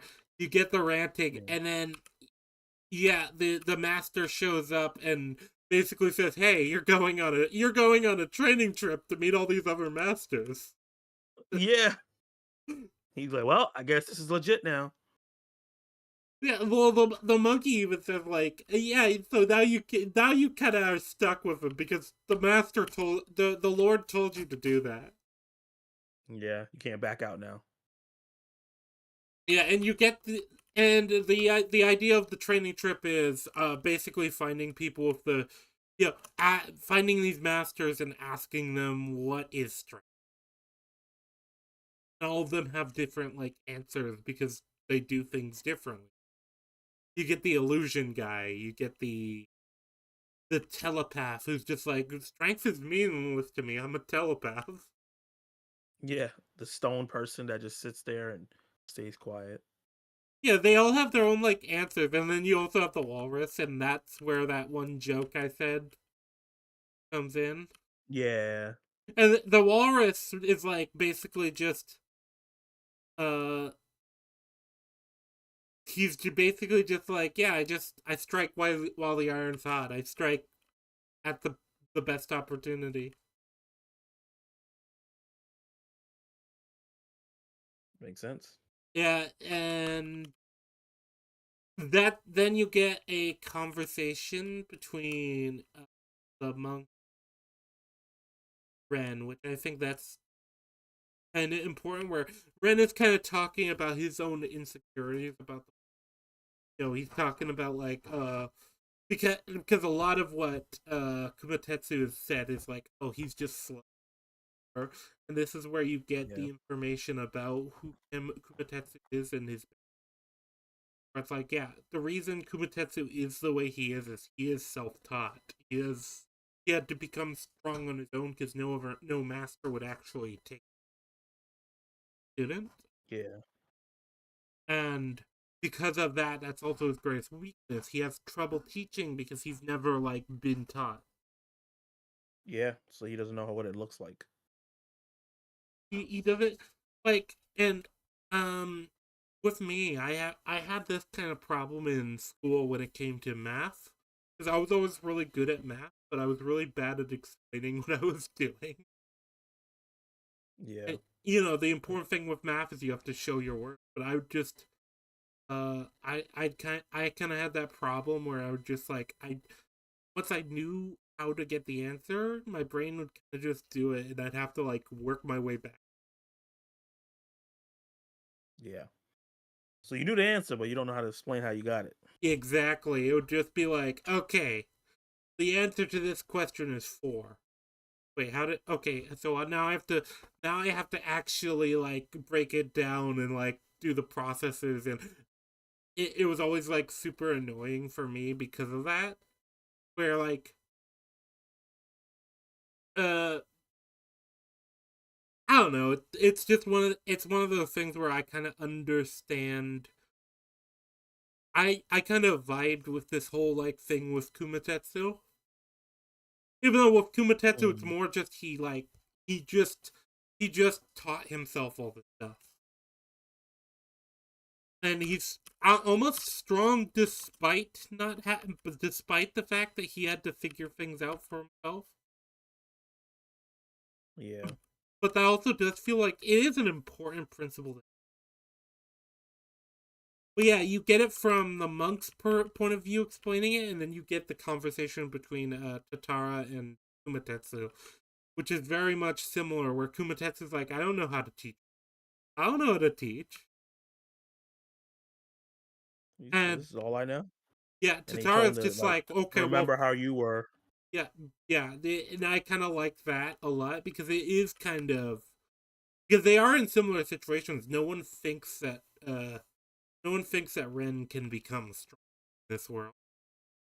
Yeah. And that this is, I believe, when Ren gets Ghost Mom telling him he has to try to be like Umatetsu, and this is where he starts like imitating him. Yeah. And at first, musically, it just is just annoying the fuck out of Kumatetsu. It's like this is because he's like, why are you following every move? Are you trying? He's is everything is like, are you judging me? Are you trying to make fun of me? Yeah, It's like no. and then once he realizes really what he's doing, he's gonna and he talks to the monk. He's just, and Unk, and he learns what he's doing. He's like, oh well, I guess I could do that. Yeah, and when he breaks up the fact that he's like, like a father figure kind of thing, kind of likes that. Yeah, yeah. The monk basically says, "Isn't it normal for a child to try and imitate their parent?" Yeah. And what's interesting is it feels like Kumatetsu never thought of himself as that in that way. No. But yeah, and then the monkey's kind of like almost freaked out. He's like, wait, why are you not annoyed anymore? He's You like, were you're actually annoyed. liking this? Yeah, you were annoyed before. We were on the same page. I was on the way to getting you to, to throw the kid out. Hmm. But yeah, yeah, this scene goes on. This kind of sequence goes on for a bit with him like imitating Umatetsu, and then you get the scene where he's like mimicking him without even looking, you know. And I think the idea Yeah. is when he's been paying so much attention to Kumatetsu's movements and his mannerisms and stuff, does like he has gotten kind of a develop the skill there to be able to like Yeah. understand what someone's gonna do. Yeah. You can kind of predict it because you know your movements because it's so repetitive, Yeah, yeah, but which is yeah, because something that's real fighters do. yeah, it is a thing real fighters do. And it's also one of those skills you can't learn on your own, which is why Kumatetsu doesn't have it himself. Yeah. And why oh boy, I especially like that this happens after so much of the training has already happened, where basically Ren has had that conditioning already to be able to. 'Cause I don't feel like Ren at the beginning of the movie would be able to do it even if he developed skill. Yeah. He got more discipline. Yeah. Well, not only more discipline, he's been like actively working out. He's had proper like Mm, nutrition. yeah. He's You actually probably a start getting little cooked bit food instead older of raw already. eggs. Oh yeah, except for the raw eggs. I assume they eat other stuff. Yeah. Especially because Reggie, I'm we've. gonna be right back, okay? All right. Yep. Go I'm gonna have ahead. my headphones in. Keep going. Yeah. So yeah. Overall, so far, this whole section of the movie, I think, is the part that's just extremely good. It's very much kind of the father son bonding thing with this. This would be a very good. This is one of those movies I think does that sort of like parental thing, found parental figure storyline very well. Uh, I really enjoyed the fact that Kumatetsu. It's not like he isn't just like a gruff guy who's like, oh, I got stuck with a kid for the whole thing. He's also kind of just like, okay, well, I got stuck with the kid and I have to train him, and I don't know how to do that. How am I supposed? Not just I don't know how to handle or raise a kid. I don't know how to train a kid. Well, Lulu does what? Lulu does a lot of things. You really want the list here, Lulu? Men, probably. Which is nothing wrong with that.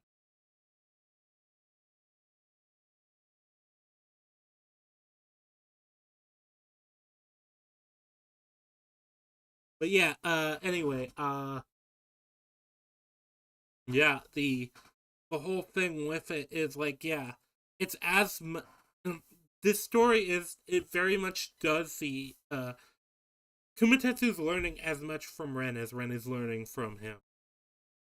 That's that a lot of time when they do this sort of story, that's like metaphorical, but no, that is very literal too, because you're talking about like fighting and martial arts, there's a degree where you do have to like train with like I'm back. yeah, it's why martial arts you can't really learn, you know? Yeah. You have to work with somebody. You can't just teach yourself and be perfect at it. Yeah, it's like there's no real manual to combat. No. There are things that can help, Art of War, the Five Rings, stuff like that. But that's more philosophy stuff. Yeah. Uh, and the training sequence between the two, I really like. I think this is probably another one of my favorite like sequences in the movie where the two are kind of training each other and training with each other. Yeah, Uh, because we see them combat each other physically and verbally so much in the movie. So to see them both like help each other in different ways, and even the Lord bring it up and be like, who's the master, who's the trainee at this point, because they're both helping each other out in different ways. Yeah, and a lot of time that's more metaphorical, but it feels like it is more. I was talking about how it feels like it is more a tangible thing Tangible. because yeah, it's more tangible because there's like actual like lessons that Tetsu has as far as like full technique goes, because he has never trained with somebody. Him training Yeah. somebody allows him to, because it's not like it's not like a lot of the sparring is completely one-sided, and it's not like Kumatetsu's the type to really hold himself back much. Yeah. Because he never had to. No, why would he? In fact, Exactly. it's a detriment, and also the whole like then him learning how to read opponents and stuff like that. And I like the I I do really like the in the sub I saw. In the dub, I know it's a bit different, but this is one of those other differences. In the sub I saw, it's like you get the sequence with them like fighting with the swords, and then Ren gets hit, and then he's like, I don't remember exactly what he said.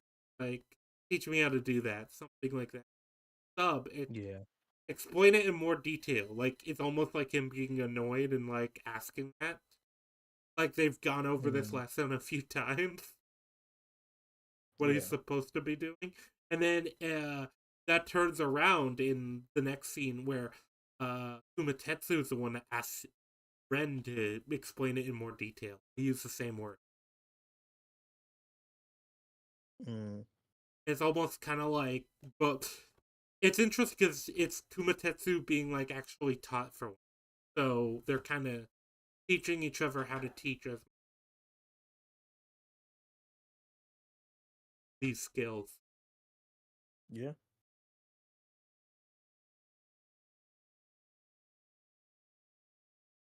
And yeah, I really like that. And then you get more of that. Yeah, it's the training montage. You get the schoolyard fights again, but this time Red is rolling all the other kids. Yeah. Getting respect. Yeah, that no, because yeah, the boar kid is just once he's like be actually beaten, just like, oh shit, you are actually strong now. Oh shit, let's Yeah, be best come over to friends. my house. Yeah, you want to come over to my house? You want to be best friends? And And yeah, that's kind that's of like, it's so funny. That's how kids are too. They'll get into a fight like, "Oh, I respect you. Come over, let's do this."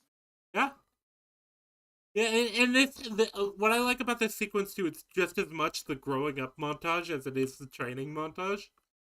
Yeah. And yeah, then you end it off Eozen and the Rabbit Man, Rabbit Lord guy, looking over at them and being like, "Oh, yeah, that technique really has improved." And Eozen is talking about Ren. Well, the Grandmaster just says he's talking about he's like, "Haven't you noticed how much Kumatetsu has improved?" Yeah. He's almost like, "Yeah, you should probably be worried, Eozen. He might be able to beat you. Don't get cocky. You better be working hard yourself." And that's kind of the vibe I got from that conversation. Yeah. Me too. And yeah, then you have another verbal joke in the sub that doesn't appear in the dub. And then you get the apprentices lining up to be apprentices to Kumatetsu. And That Tatara, was really cool difference.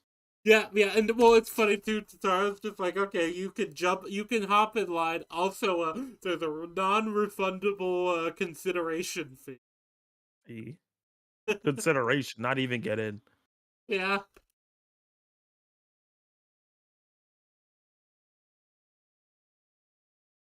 and when he goes back and he's just like, yeah, these are all losers. They're not really gonna amount to much. Yeah, we can't do nothing with these guys. and you get yeah, they finish the food, and then it's a callback to part of the montage in the dub. Uh, when Kyoto finishes the food first, he says, "You're doing the dishes," and that's done in the montage where Kumatetsu finishes first and says he's doing the dishes. So it's implied this is like how they decide. Yeah. But it's also it's one of those like household things that's just kind of entertaining to see. And yeah, this is I believe when Kumatetsu starts first heads off towards the human world. Yeah, Yeah. Yeah. I got to this point. I was like, "Is he lost, able to come back." yeah. Well, that would have been an interesting twist if they did that instead. That he's like stuck in the human world after so much time, Yeah. and he's like getting into trouble. That would be an interesting like alternative plot if they to have seen like if you got to see an alternative version of him.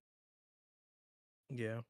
But yeah, That'd be no. cool. Instead, he ends up going to I think it's a bookstore, or a library, Yeah. and he's struggling to read because he hasn't had to read. He hasn't. Yeah, he knows words, but he doesn't know how to spell them. Well, also, a lot of Asian languages are super complicated compared to English when it comes to Yeah, like the that's true. written language, and so like not knowing specific kanji, that's understandable after 8 years without going because he Being was in a place 9. that doesn't have it at all. Yeah, he was 9 before. Now he's 17. So he's been in there Yeah, for 8 years. big difference. And it's not like he's getting a proper education. Not at all. Just learn how to fight. Yeah, but yeah, so he meets this girl. He asks her how to like read a thing. You get the impression they're in there for a bit. She asks a group of like loud, obnoxious people to leave, Yeah, and then they being basically loud in a library, yeah, and then they basically dump her outside of the place. which is crazy. Yeah, like they're fucking with her, and then he kind of steps in. Yeah, beats up the guys, makes the girls run away. Oh yeah, I really like the scene too because I like the way it's like you don't actually see him beat them up. You just hear it. It's like No. it's Yeah, like at first it's like the standard sort of thing of like, oh yeah, you didn't see nothing. They need him, and then you have the girls acting normal, and then you hear the sound of him beating their asses. and the girls like, "Oh shoot, let's get the hell out of here." Yeah, they're just like, oh shit, because they were actively in the process of making fun of. And I feel like the idea is these are the human. This is the human darkness that they're talking about, but I feel like we Mm, saw bullying in the animal world too.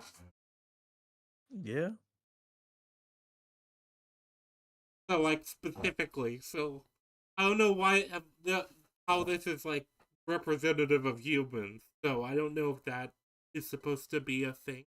I kind of think it's not to be a thing because of that, or at least it's poorly done.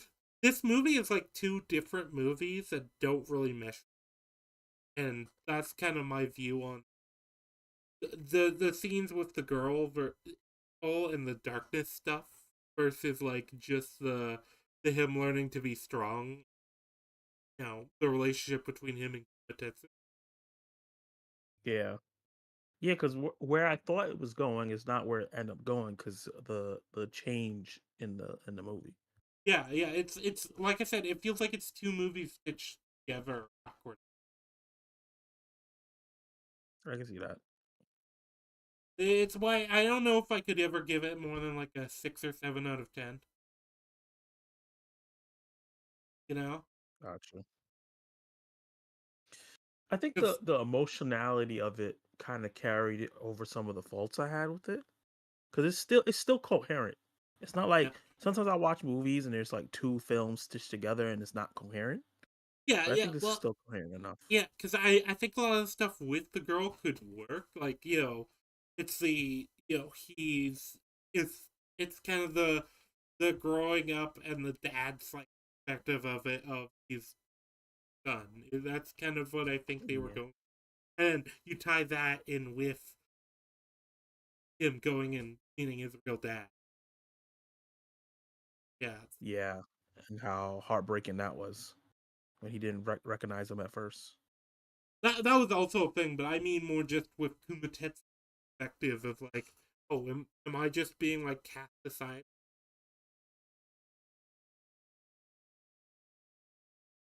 But yeah, he beats up the bullies, the guys, the girls run off, and then he's like get them talking to each other, and basically she's like, yeah, I'll teach you that stuff. I'll tutor you this stuff of reading. Yeah. And that's kind of what you get the montage of that. Which like I said, I don't mind, but I do feel it does feel like it comes out of nowhere and takes over the movie, if you know what I mean. Gotcha. Yeah, Yeah, because I actually liked it. I liked the switch there because it was like usually when we get these anime kind of shows or movies, when they go to this other world, they never go back to the human world for the most part, or it's just seen as this wrong thing. And I like that he went I back and was trying to be like human again. yeah, I like that. I honestly I feel like that should have been really the focus of the third act Yeah, rather than this the, weird the fight. whales. Yeah, rather than the whale. It felt like they were like, "Oh, we don't have enough action. We need a big action set piece at the end." Yeah, it's like, oh, we're a martial arts anime, right?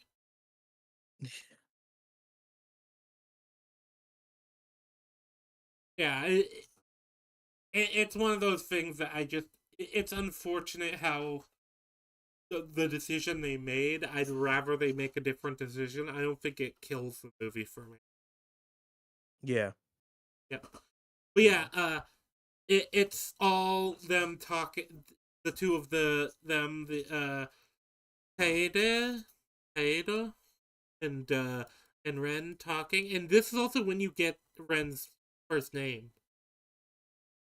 yeah, But yeah, they're talking and talking about like their plan, tutoring, and you also kind of get Umatetsu, a few scenes with Tetsu and like Ren's basically family, for lack of a better term, talking and being like, "Oh, he's going out again. He's out a lot these days. What is he even doing?" yeah. Like, why is he gone all the time?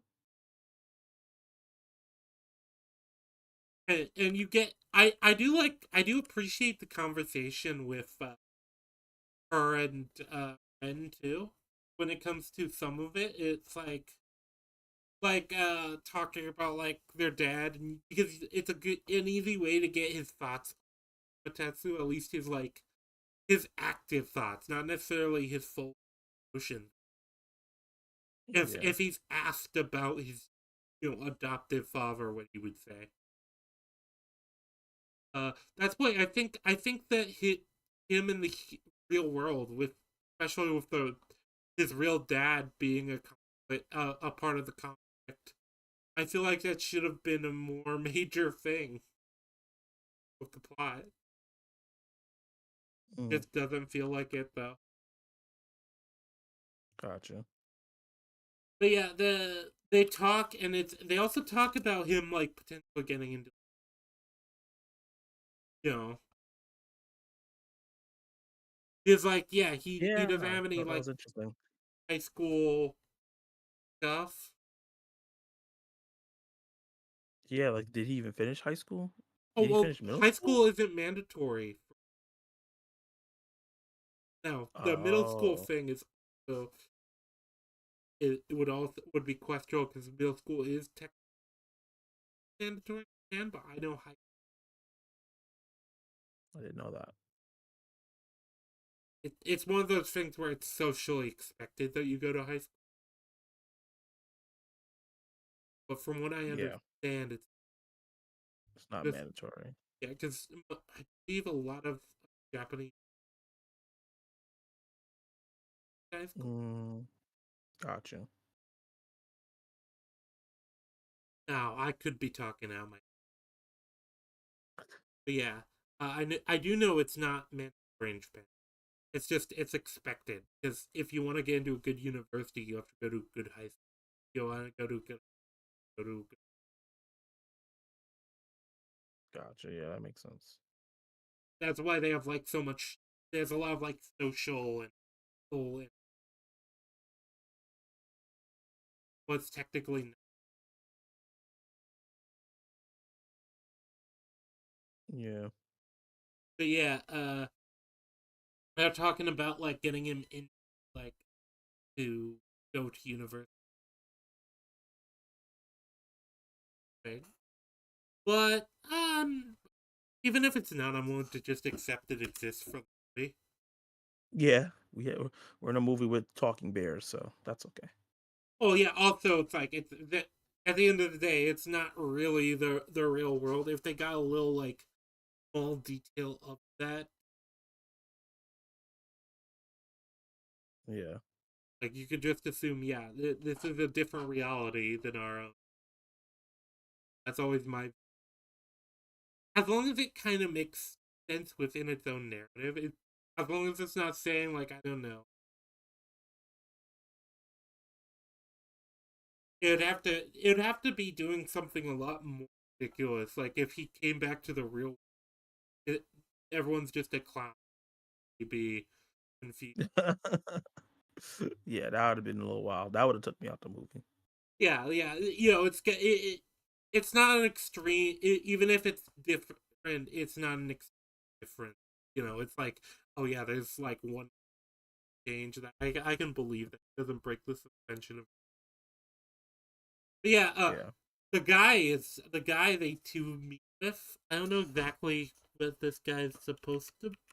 I think he's supposed to be a like a college advisor or something, or an advisor of some Yeah. kind.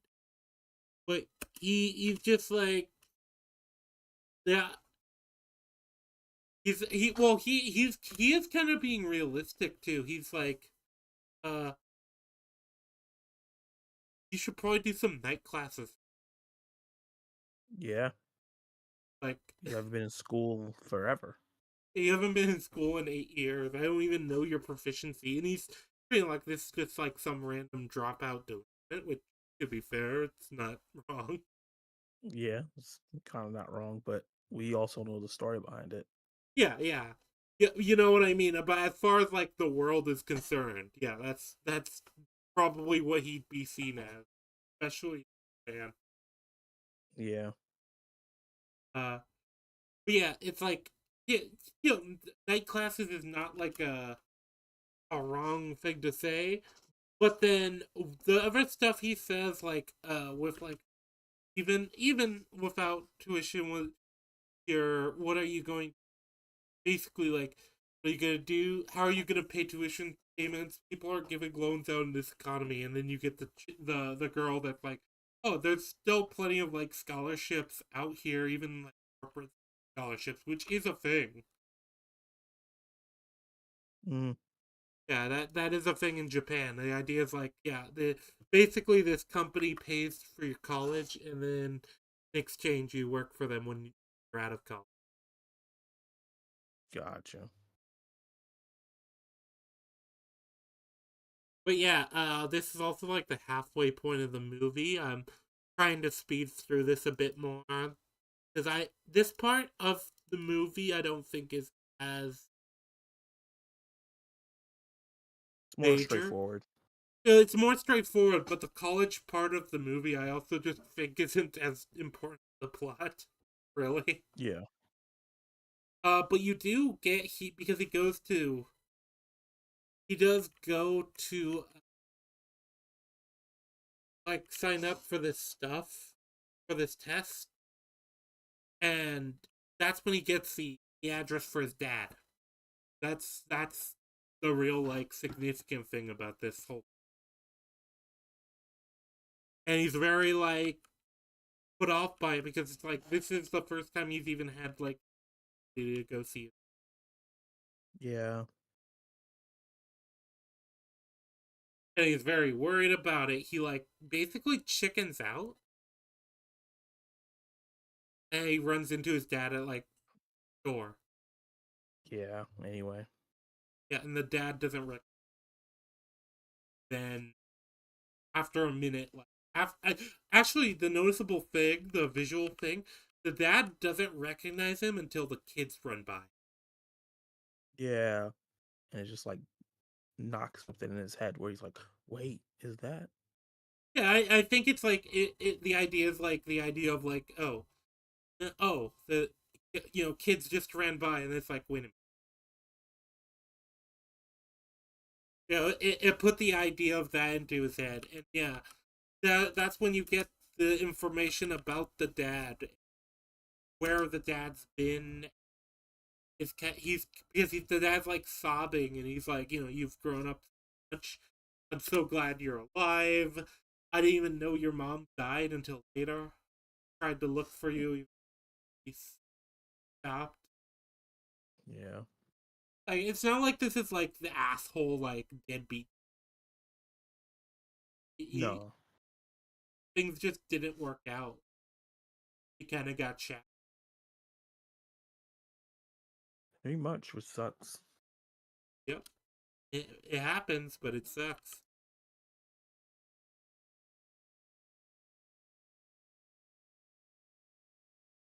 Uh, yeah. Then uh, you get Kate uh and Ren talking with each other. That's not too important. It's mostly just about like but it's mostly focusing on, and this is what the most of the like the scene upcoming are talking about is it's kind of Ren is kind of faced with a choice. Like, does he go live with his dad? Does he no? Does he like connect with his dad? And how is Kumatetsu gonna take? Is it Mm, betraying? Then the two of them argue and because fight each other because Kumatetsu found one of the books that he's using for prep under Ren's bed. yeah. And that I guess argument that gets us stuff. spikes him to just be like, no, I'm going to live with my real dad. Yeah. He dropped a whole lot on him. Yeah, it's it's almost like you feel like it would have probably gone better if this whole thing wasn't opened by an argument, you know? Yeah. He even said, "You never listen." Well, in the subs at least, he basically says he just decided that. So Yeah. my view was it's basically like because they're arguing, he's like, you know what, fuck you, I'm gonna go live with my dad. Yeah. He's just he's annoyed, and also you are dealing with the fact that now Kumatetsu he is kind of concerned with losing Ren because Ren is probably the best thing to happen come into like Yeah. noticeably his life. Yeah. He saw him as a son. Not only did he see him as a son, but he no longer lives himself. His his he has somebody who can cares about and it's to. And when Ren leaves, Kumatetsu basically falls back into old ways.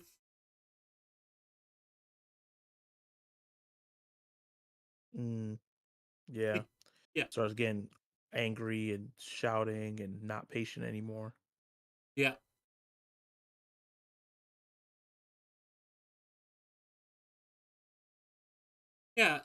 yeah. Like you get that a lot with him addressing like the student. He's like addressing the students and everything, and he's losing his patience, and he's just like, oh yeah, they're all worthless.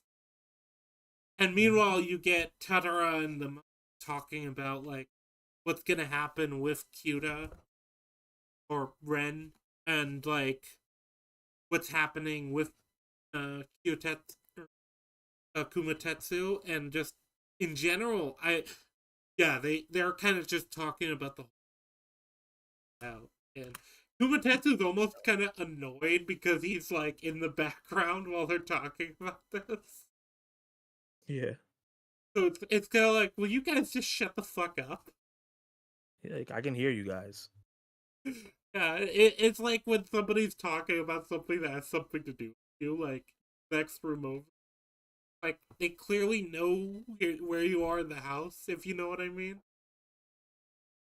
Like you hear your parents arguing, or your like siblings are,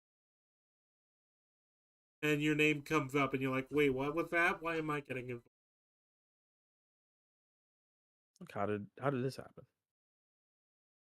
Yeah, well, it is interesting because Ren, when it comes to things like uh also the thing comes up about Ren going to live with him with his dad uh after he's like stormed off you from Umatetsu. So it's like he didn't even really actually plan. He probably would have if his dad didn't bring it up, he probably would have just come back the next day and just made up with Tetsu. Yeah. But yeah, it's like suddenly he's got this like he got this bomb dropped of like, well, obviously you're gonna come home and live with me, and it's like that's kind of sudden, how it is. Yeah.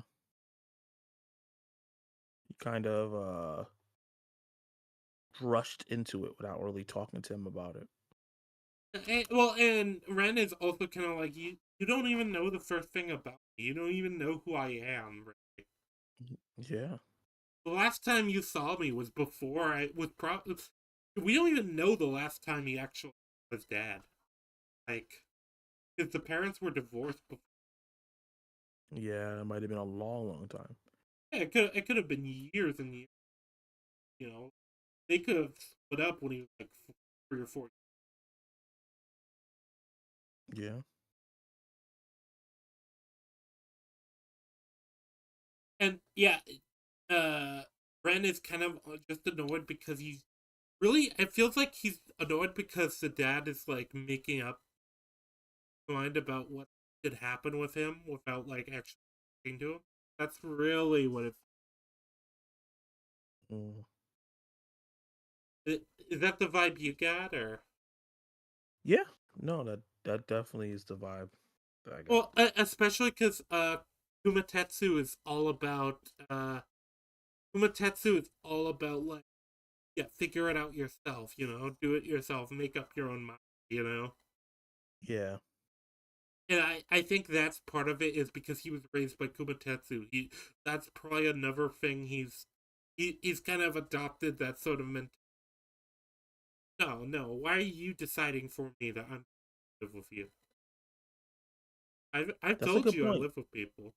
You know. Yeah. I I didn't tell you that I wanted to leave the people I wanted. I just want a relationship with you. Yeah, and I'm reaching out to you. And it's like you didn't even like it's because it comes across as dad just assumes that as a given. Yeah, and he says like, I know life has been hard and all this other stuff. It's like, wait, why do you assume that? Kind of feel like you took an offense to it because it's like, oh, you're saying Kometsu treated me bad. Yeah, yeah. It's like because like the life he had, it isn't nearly as hard as you'd imagine for like a runaway. So the dad is Yeah. also not. The dad isn't necessarily in the wrong. Just to basically like essentially, Yeah. your life's probably been hard. And it's like even if he was taken in by somebody, it's still like well okay, but how much hardship did you face during that? How much? But I like it when they play with like sort of the perspectives, you know. Yeah. And this is why I think it's a massive wasted opportunity, and we never get any conversation with Dad and Cooper. Yeah. I was a miss up. Well, imagine just what would they say to each other? You've got like you know, John normal man, the Japanese random Japanese citizen. He's probably like an office worker, Yeah. and then you've got like you know big delinquent or dad. And one is calm and chill, and the other one is just a hothead. Yeah, but it's also like Kumatetsu would obviously know Ren better than his dad. You know, Yeah, of course. he probably knows Ren better than anyone else. A lot of Ren's formative years, literally, we're All his literally formative years. emulating him. Yeah.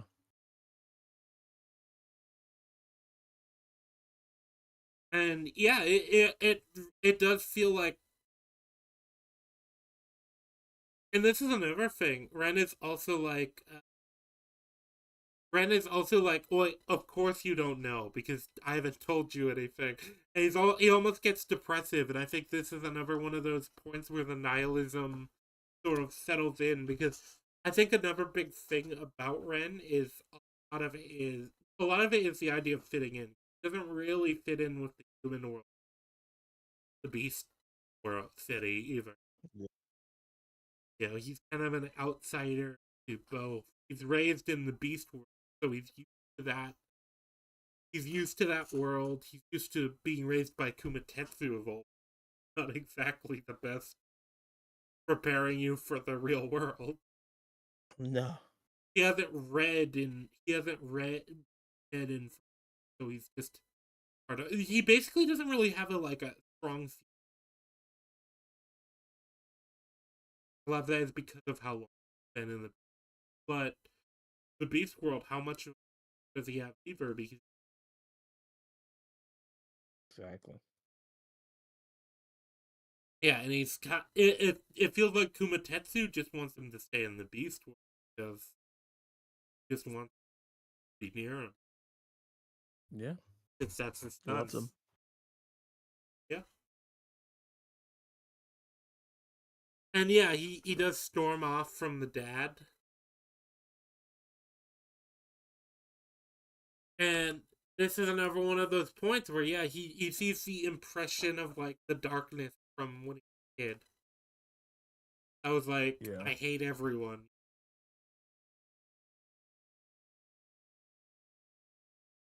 And this is one of those things where I wish they'd I do actually I like I said, I feel like the idea is just the darkness in general negative emotion, but I feel like it's not like that's why my only view is it has to be like nihilism. Yeah. 1000%. Yeah. Well, they even describe it as a hole, so a hole in your heart. Yeah. And they visualize it.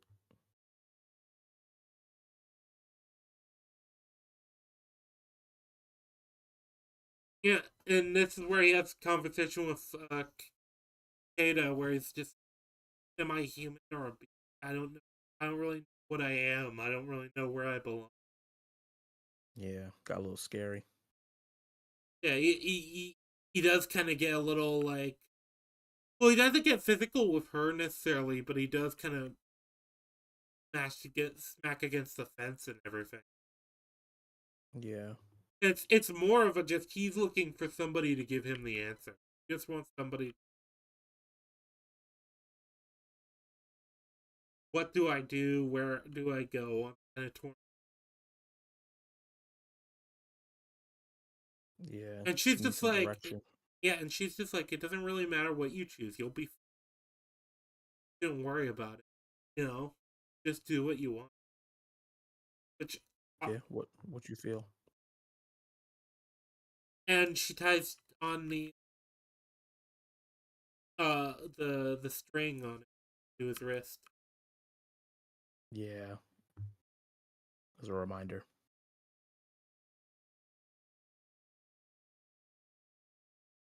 Yeah, it's like a good luck charm, a charm to just like, hey, help you keep your head. Is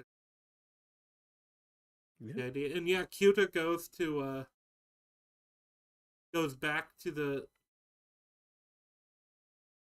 beast world, and he learns about the fact that the match is the next day. The match to decide who's the new lord. Mm. Yeah, and so he learns that from the pig guy that used to bully them because they go and visit the boar guy Eozin's house. His house. Yeah. But Which implies, yeah, these two have become good friends since they were kids. yeah, just the interaction alone. I like that. So no matter what, who wins, we're still friends. He said, of course. Well, also, this is such a guy thing. I actually don't know, like, a lot of women would understand it. Like, because this is something I've always noticed from when I was a kid. You will be like, and you'll get into a fight with them. Uh, and just if you put up a good fight, that's all that really matters. And then, like the next day, you're just best. Yeah. You're just good friends. It's like, hey, you want to come to my house for a movie? Hey, that fight was, especially when you're talking about like when you're kids. I Yeah. don't know if A it lot of times holds you up. get into a fight with your friends all the time. Well, also, I think it really is just once you kind of have that, then you have something in common with that guy, and it's like that's something you can talk about. But you talk about everything.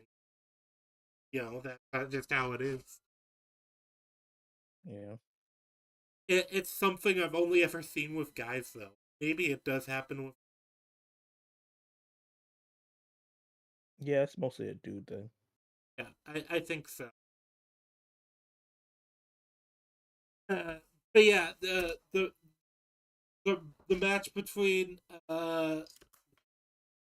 Hyozin and Matetsu is the next day, and they're like, yeah, whoever wins, we're still friends.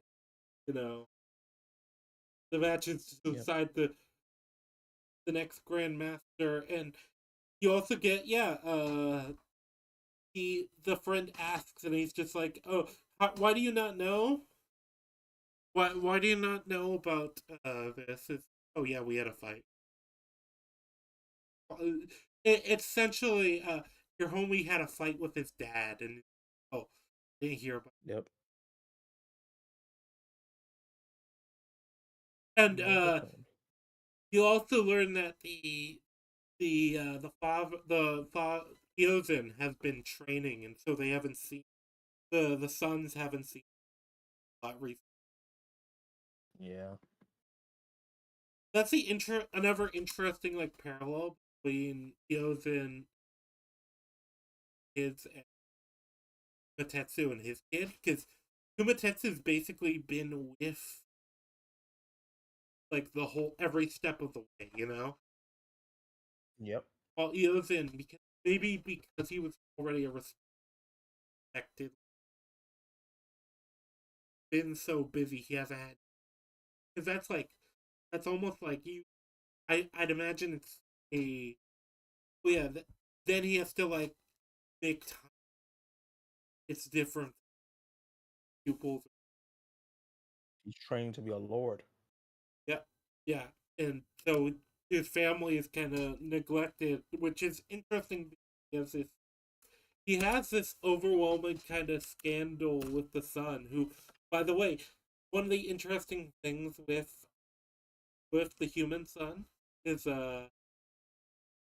keeps his mouth covered whenever whenever he's around.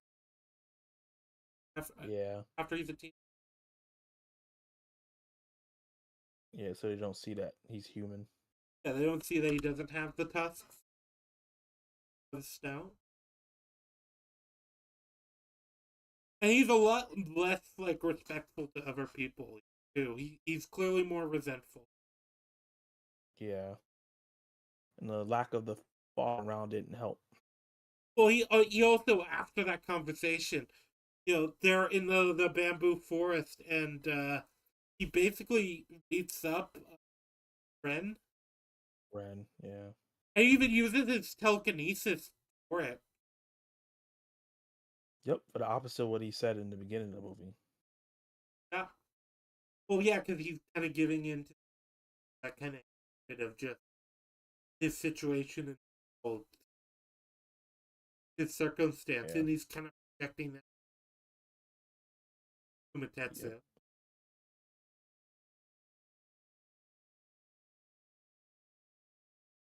And then you get to the fight.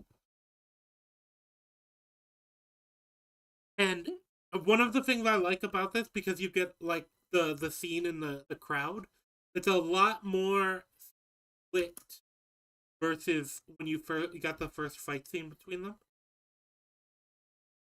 Because remember, everyone wanted to bet on Yozen the first time, and now Mm, you got mm, like the crowd is split. You've got people cheering on Yozen. You've got people cheering on Matetsu. Yep.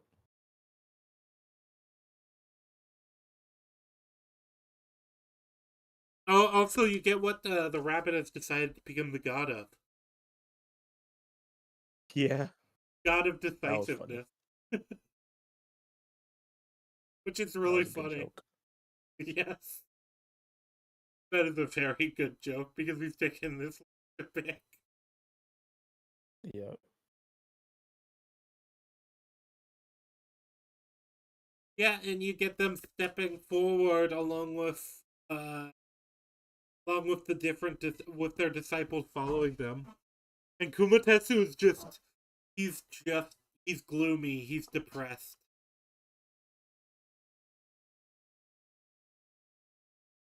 because the well as much as he this is what he was always working.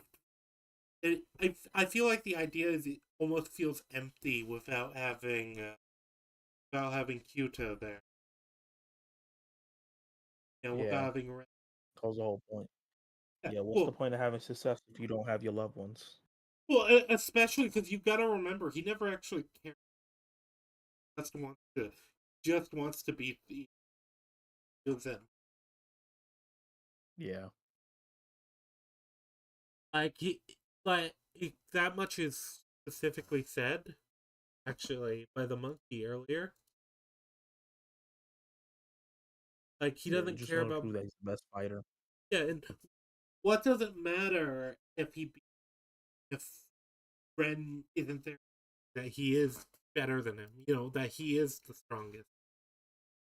Yeah. It's almost like he went and found his reason, what he's doing. Okay? I kind of really like that, and the fact that as far as he knows, it's not because he is losing. He's not only is he losing in the fight until he was Ren in there. He's losing basically because he's just so hot. It's almost like he's just trying to steamroll. Thinking Yeah. like he's just trying to. And I feel like the idea is he's just trying to keep off of like where Yeah. Kind of is punishing he himself going as back to well. humanity? Am I never gonna see Ren again? That's kind of the impression Yeah. I got at least. Because yeah, that's the thing.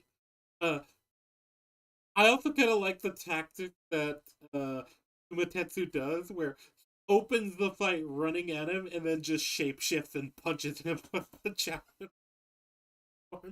Yeah. He's let's go straight into the strongest. Yeah, like let's not stand on pretense here. Or But yeah, also Umatetsu is very being extremely reckless with this whole thing at the beginning. And as the fight goes on, yeah, he is very clearly losing.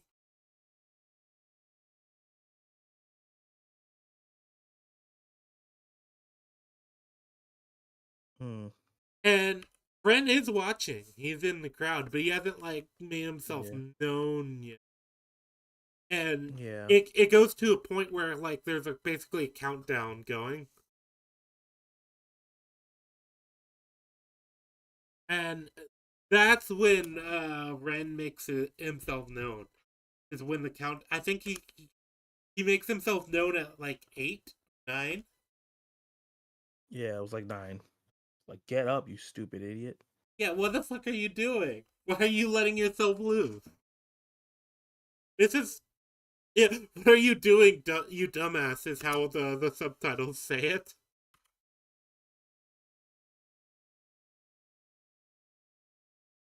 It was pretty funny because he was just like Yeah, it's doing funny. the similar thing to what happened in the beginning of the movie when he was rooting for him, but like in a more helpful way.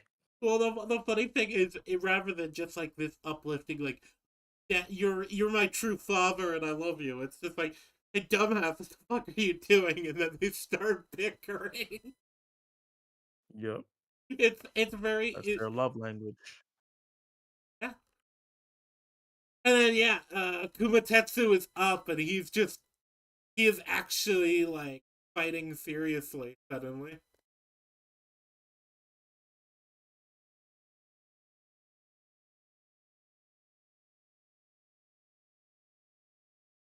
Yeah, and like yeah, there's actual technique to the way he's fighting from there. It's not just this like, emotional brawl that he was doing either in the first half of this fight or the first fight. And also, yeah, you get from Tatara like, oh, he's laughing. It's the face that he makes when he's training Kyota.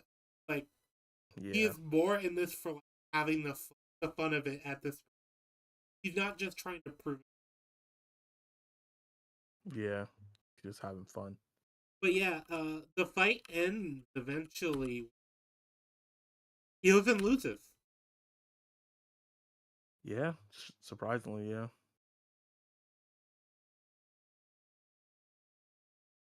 Oh, he also breaks the sheath of the sword,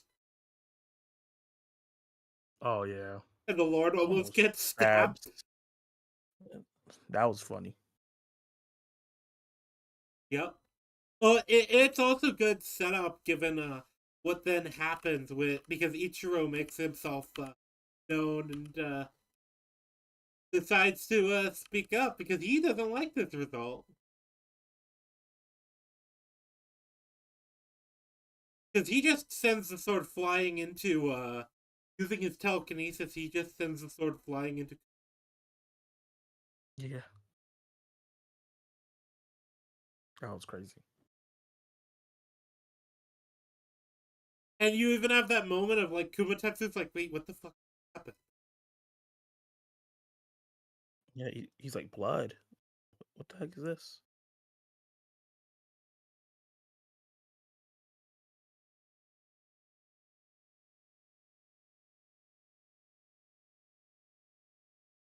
Yeah, and Ichiro, that's when Ichiro makes it clear, like, yeah, it was him who did that.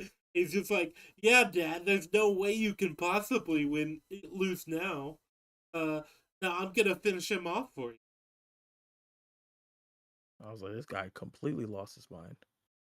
He's gone completely unhinged. It makes sense because it does feel like a lot of it is he put so much on having his father, Yeah. and it kind of almost corrupted from having the ideals his father upholds when he was a kid to just the very superficial. Well, his dad has to be he has to believe. He's kind of struggling against the clear issues with what his dad believes and what he is. Yeah, because he attaches his confidence, his whole beings to how great his dad is. So if his dad's a Yeah, loser, he's a and how loser. much like his father he is. Yeah. And it's interesting because the dad is like, "You idiot! Do you think I'd accept a win like this? I would not accept. Yeah. I don't You want clearly this." haven't learned anything. Yeah. And everyone's kind of shocked about the whole thing too.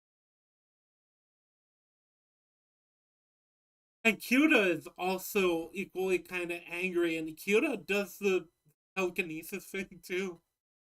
Yeah. Apparently humans can do that if they get mad. I feel like it's more of a with this like world's training and exposure to this world, Yeah. or maybe it's just with the kind of potential they have. But it's interesting because Kyuda sends out the sword, and then immediately stop once he's like kind of pulled out of it by the little critter. It just Yeah. stops, and Hero is like, "Oh yeah, no, I can't be doing." Ichiro disappears, and Ichiro is pissed off.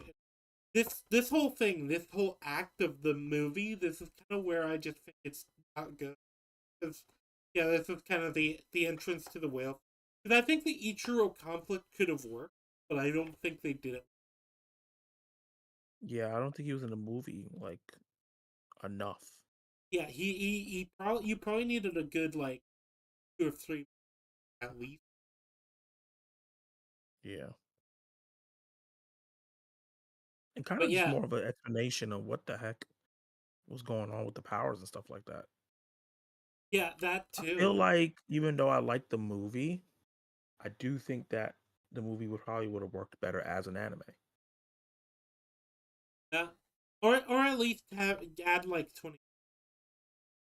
Yeah, to kind of flesh out everything. Oh, and you also learn that the whole telekinesis thing, as proud as the kid was about it, the telekinesis actually just stems from the darkness of the human heart. It is the beast can't. Well, most of the beasts can't do it. At least not Yeah, in the same way. We know the cat could do it. I went random cat math. yeah, But that's yeah, true. they basically say this specific version is clearly an ability that stems from the darkness of the human heart. So Ichiro did actually have that even when he was a kid. It feels like he was just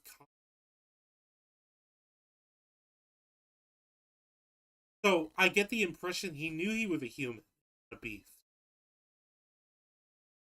even back then because he had to tell. Yeah, guess you just didn't know how to control it. And the Grandmaster also asks Hilozen about like why did you take it in? Yeah, And basically, yeah, it was a case of it was an abandoned baby.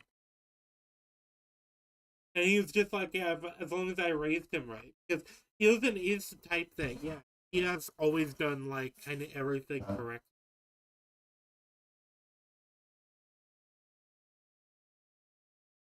yeah, I'm doing the right thing. Yeah, but basically, Hilozen also kind of gaslit his kid. Yes, a Like when his lot. kid was at, yeah, he lied so much. And I feel like a lot of that is what Herbert, because remember, Ichiro, so basically he put a lot of his self confidence seems and a lot of his like view of like some from like how like his daddy is. Yeah,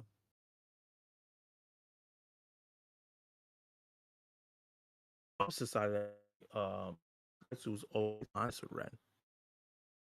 And I think that insecurity is what like ended up causing because he knows he's different. He knows he's not the same, but it's never been addressed. That's what caused and he resents Yuta.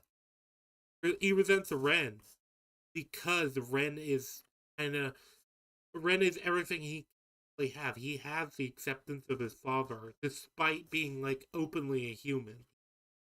He disproved any of the kind of cope I feel like Ichiro probably had. Because remember, Ichiro was like, "Oh well, this human can't be." monster. He can't be, you know, he can't be a beast because he's so weak. He can't be a Yeah. monster because he's so weak too, you know. And then Kyoto became stronger than his brother.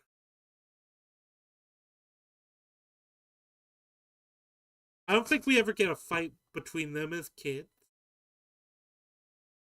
No. But yeah, you get the beast kind of talking about the lore, and I kind of wish we got another scene earlier on. Probably when, in the beginning, when Kyoto was dealing with it, that's more about the human heart thing. 'Cause, yeah, it would have been better as a longer story, I think. Yeah. And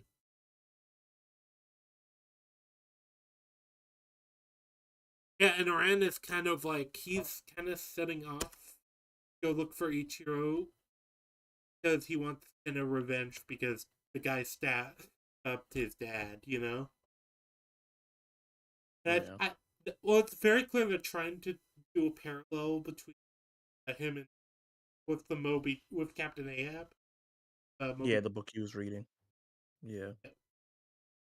But I felt like this is the part that feels like an entirely different, like with an entirely different. Whereas,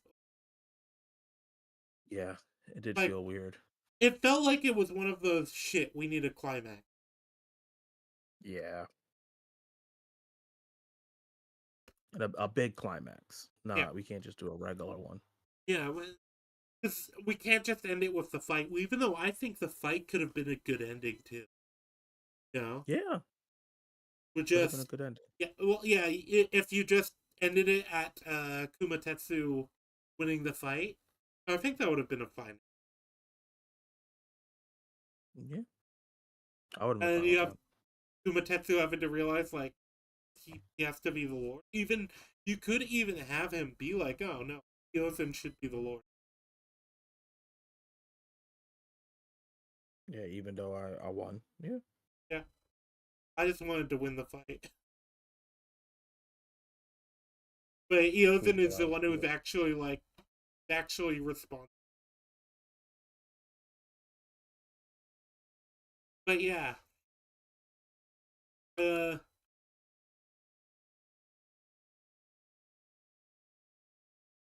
he's setting off to kind of take on Ichiro, and he goes to the human world because I guess he just assumes that that's where he went. Yeah, where else would he go? Yeah, yes. Like I said, I feel like Ichiro just needed more, Yeah, I agree. especially if you did have sort of the conversation and you did have more setup about the fact that Ichiro human. Yeah, I thought they would have more connection over that throughout the movie. Yeah, I think you also need more scenes of them as kids. Yeah, to show that difference. Yeah, that's why I feel like this kind of stretch of station could have all just it's one of those things. Yeah. It just doesn't work. Oh, And yeah, Kada for some reason to get involved with this fucking finale. yeah. They start running from this whale water thingamajig he started creating out of nowhere. Well, at first Ichiro shows up normally and tries to kill him, and then Yeah. in that fight she drops the book because he borrowed it from her and he'd been returned. I mean, yeah, because I Yeah. think he called her. Yeah, he called her to return the book because I guess he was just getting ready to go him down, for, look for Ichiro Hiko, and basically that's when he shows up and just tries to kill. Yeah. And like I said, I feel like it's very I feel like it would be better. This whole thing would also be better if he wasn't.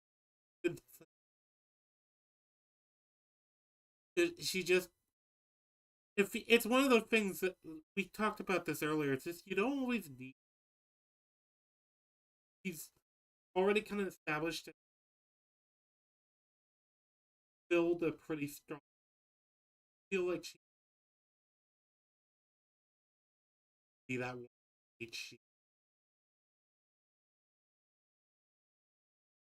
Yeah, especially since they were setting it up on of like, be strong on your own and everything like that. It should have been more of him figuring it out on his own. Well, that is why I feel like you cut out some of the stuff with face it with him dealing with uh Kurohiko because Kurohiko is he is the main antagonist. Get like three, 4 scenes with, Yeah. or maybe like 3 scenes with him for this. They're like major role. Him, no, not even. It's just very little like substance with, or up until the final act.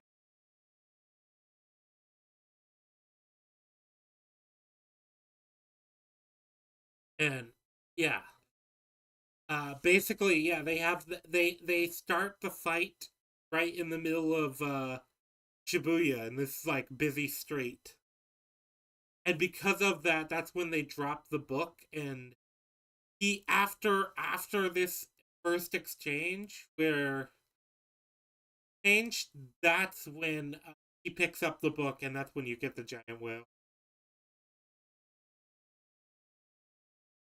Yeah.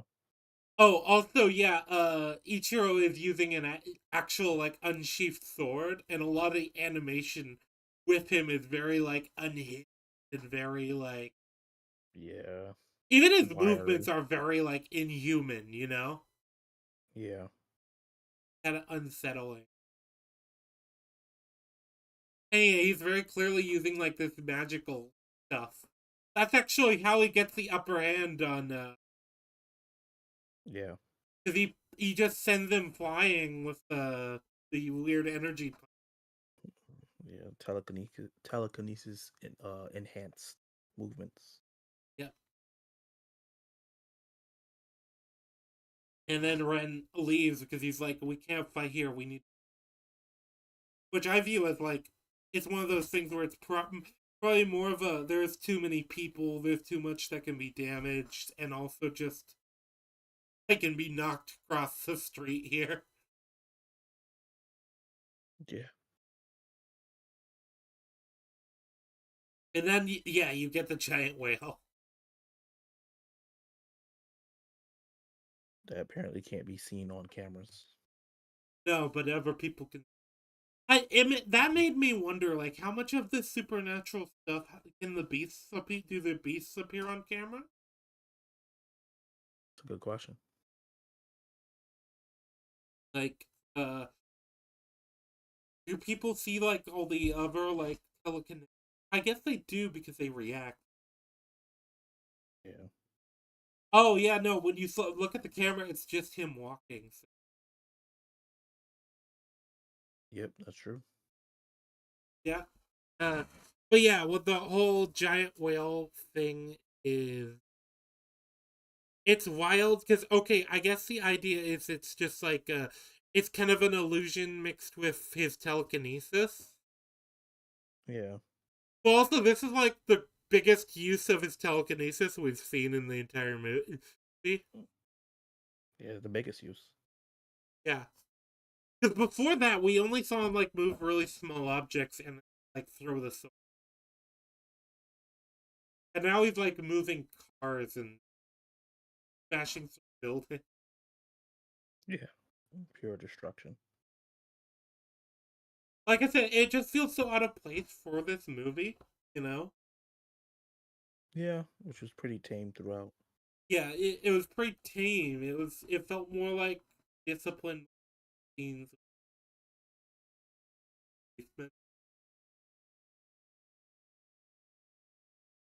and yeah, the whale thing is chasing him like different parts of the city, and he's kind of trying to figure out how to deal with it. My annoyance with all of this, though, once again, a lot of it comes down to like they're talking about all the darkness and the darkness in people. Feels like I suddenly tuned into like a Kingdom Hearts movie. Mm, It's like, well, I don't know what that means. What do you mean by the darkness? yeah. Just it we talked about it. It's like one of those because Kata's just like, oh yeah, everyone, everyone has this darkness in. Like, well, yeah, we've got over this. The beasts have talked about this. It's in the news. Yeah. Every living being has it in it. It's just who can what how you can control it Yeah, and you is get what changes things. Kumatetsu goes to talk to the Lord, who I guess was getting ready to reincarnate. He basically just convinces the Lord to like let him reincarnate instead. The sword in Ren's heart. Yeah. I thought that was sweet. It was sweet. I just wish we knew what that meant. Like Yeah, they didn't explain any of that stuff. it's one of those things where I'm like, is this like a another Japanese folklore thing? Is this a thing they made up for the? Is this just a philosophical thing? Maybe a little bit of both. I think it's supposed to be all of it. Yeah. I do find it funny that the rabbit it was happy to just like let him reincarnate. Yeah.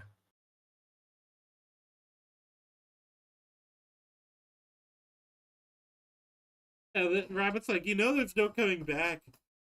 Okay, I guess you could have it. Yeah, he was just like, he said, I see you no flinching in your heart. You 100% want to do this. Go ahead. It's funny because later on he's like, he said like, wait a minute, I can't become a god now.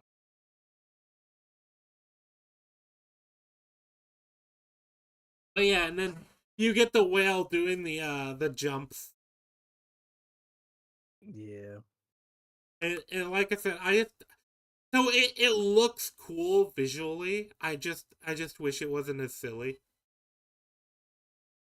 Yeah, because the whale thing was Ren's thing. So that was kind of weird that he adopted it like that. Yeah, well, especially because he doesn't even know anything about the. He just like looked at the book and was like, "Oh, the book mentions a whale. I guess I'll use that." It's kind of silly. Yeah. Because he has no connection to Moby Dick at all. It's just Not that at all. Moby Dick was mentioned earlier in the movie. I guess now that for the finale, that's kind of what they're going for because Ren is really looking for. Basically, he's specifically looking for revenge. So, Yeah.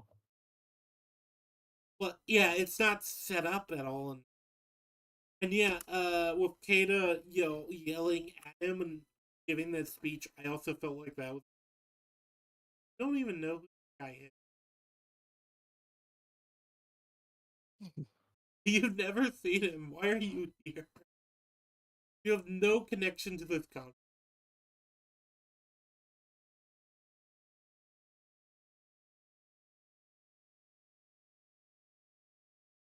outside of your Ren's girlfriend.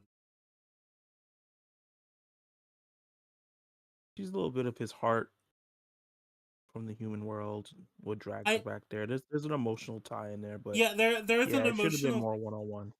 there's an emotional tie, but I do just I feel like she's kind of crowbarred into it. Definitely. And then he had to protect her and then give Yeah, speeches and yeah. yeah. Because I think there's a version of this where she is a major part of like the finale of the story that works.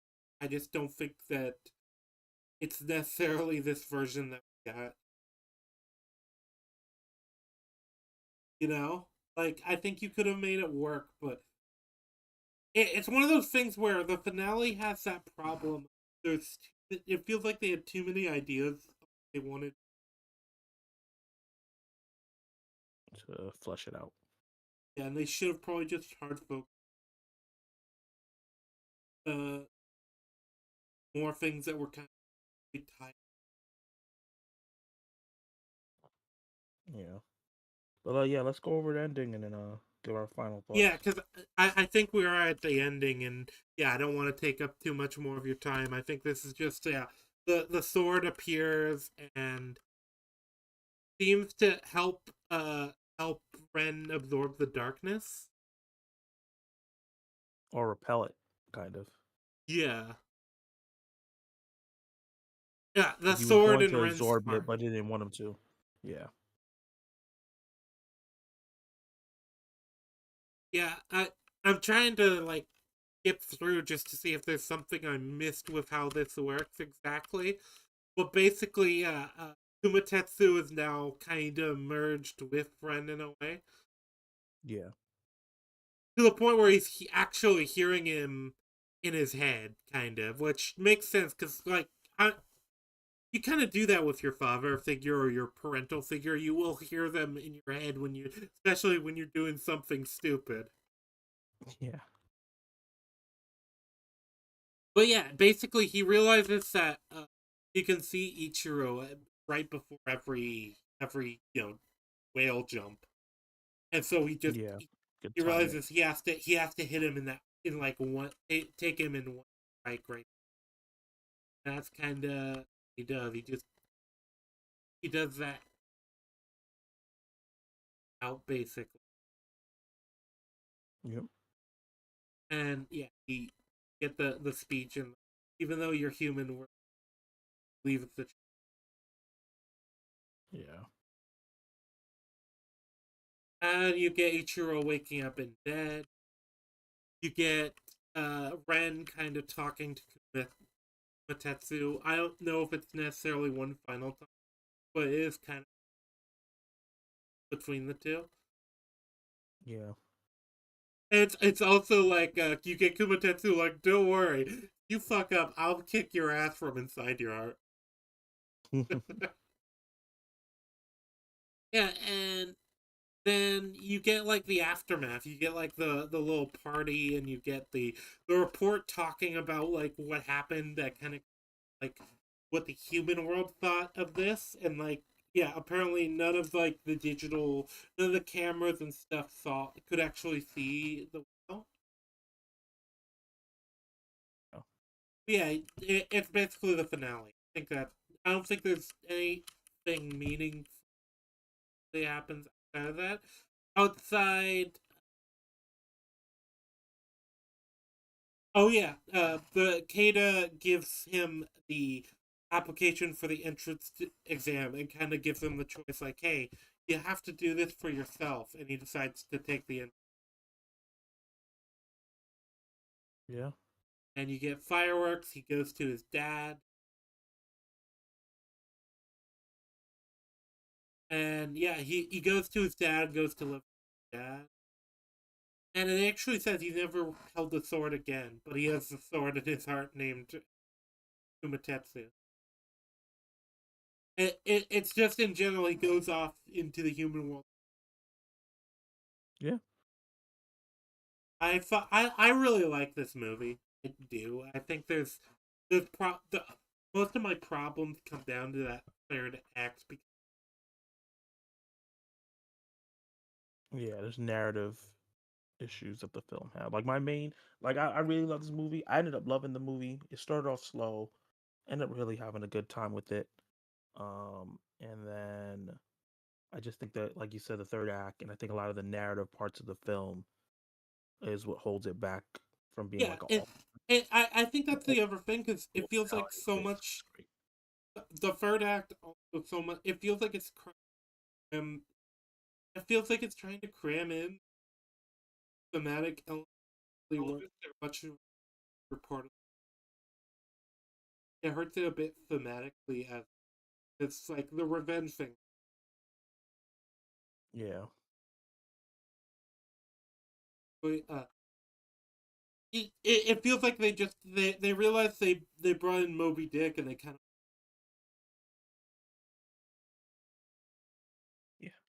Yeah, I there's feel just like there was like setup, too just many not. things going on. Yeah, Yeah, and then I think thematically it hits some of the they were going. Obviously, I talked about like the apathy thing. That's my view nihilism. on what the darkness is. It's like that sort of nihilistic, apathetic sort of. I think everyone has. I think everyone has. Can't stand anyone. Don't really. Of course. Uh, Obviously, like it's kind of represented here. Ren of. I just I. It's one of those things where I wish the third act was better, but I really do love it. It's one of those ones I'm going to shelf when I get around to buying. Yeah, same. Like I said, I'm definitely giving people give this a shot. I'm always iffy on recommending anime to people because it depends. Like Yeah, a lot of anime I do kind of so there's a lot of anime I see as cool to everyone, and then anime that's kind yeah, super niche. of not even just super niche. I just it's there's a difference between somebody who's a seasoned anime fan, a lot of the stylish stuff with anime, who like watched Gumball. Yeah, Yeah. This movie, I, I do feel like a lot of it does feel a bit. I would say Ghibli, but I don't think it reaches that level with the anime outside of a few scenes. But no, yeah, I do think it has definite inspirations. Clearly, add inspiration. Moby Dick. It's it in a lot of ways. It's kind of the classic story. Like I said, it's the wolf and cub story. You know, yeah, yeah, it does it very well, and I don't think there's anything wrong doing a simple. yeah. I love that.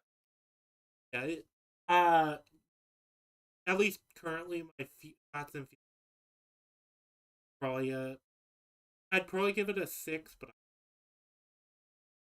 Yeah, on my scale, at least, it's good. The yeah, 5 is like a mid movie. 6 is a good movie. Just one. yeah. I'll probably give it a high seven. Ended up really liking the movie. It did really good. I think that it straddles between good and great through Yeah, most of the movie. yeah, like I said, I feel like if you just change that that last like 15, yeah, it would be an 8. Actually, I'll probably give it a 7. Yeah, pretty close. Yeah, that makes sense. Yeah, it and also it's one of those movies I can say I'll definitely be watching again. This isn't the first time. I think it really worked out that this was on your. This was one of those movies I kind of. Yeah. So that I guess do you have any or do you want to just plug? Final thoughts. Definitely go check this out if you are someone that like anime movies. I think it's just a really good time, and I think that anyone can get swept up into the story and the characters. You get really invested in the characters easily. So even though it has problems. In terms of my channel, my name is Zach. My channel is Zach Attack Reviews. I do movie reviews. I do ranking lists. I do live streams, and I have a live stream this Saturday, the 18th, where I'm doing my second annual movie awards, where I'll be doing Best Picture and all those different awards that you'll see at like real award shows, and I have special movie tuber guests and things like that. So it's gonna be real fun. Yeah, I'll definitely be tuning in. I haven't been invited, so I'm not gonna invite, but I'll probably be tuning in. It's Saturday. Yeah, Saturday. And well, obviously I'm Rangi. If you tuned in for the first time, watching time, I do this. I usually get guests on, and I'll show them. I also do regular. Lately, I need to get around to doing another stream for that, but and to do a podcast with Iron Man and Blue. We are doing we're doing another game show Thursday. So tune in and week. I guess since my first media stream, like my first mainline media Happy New Year, guys. Have a good night. first of the new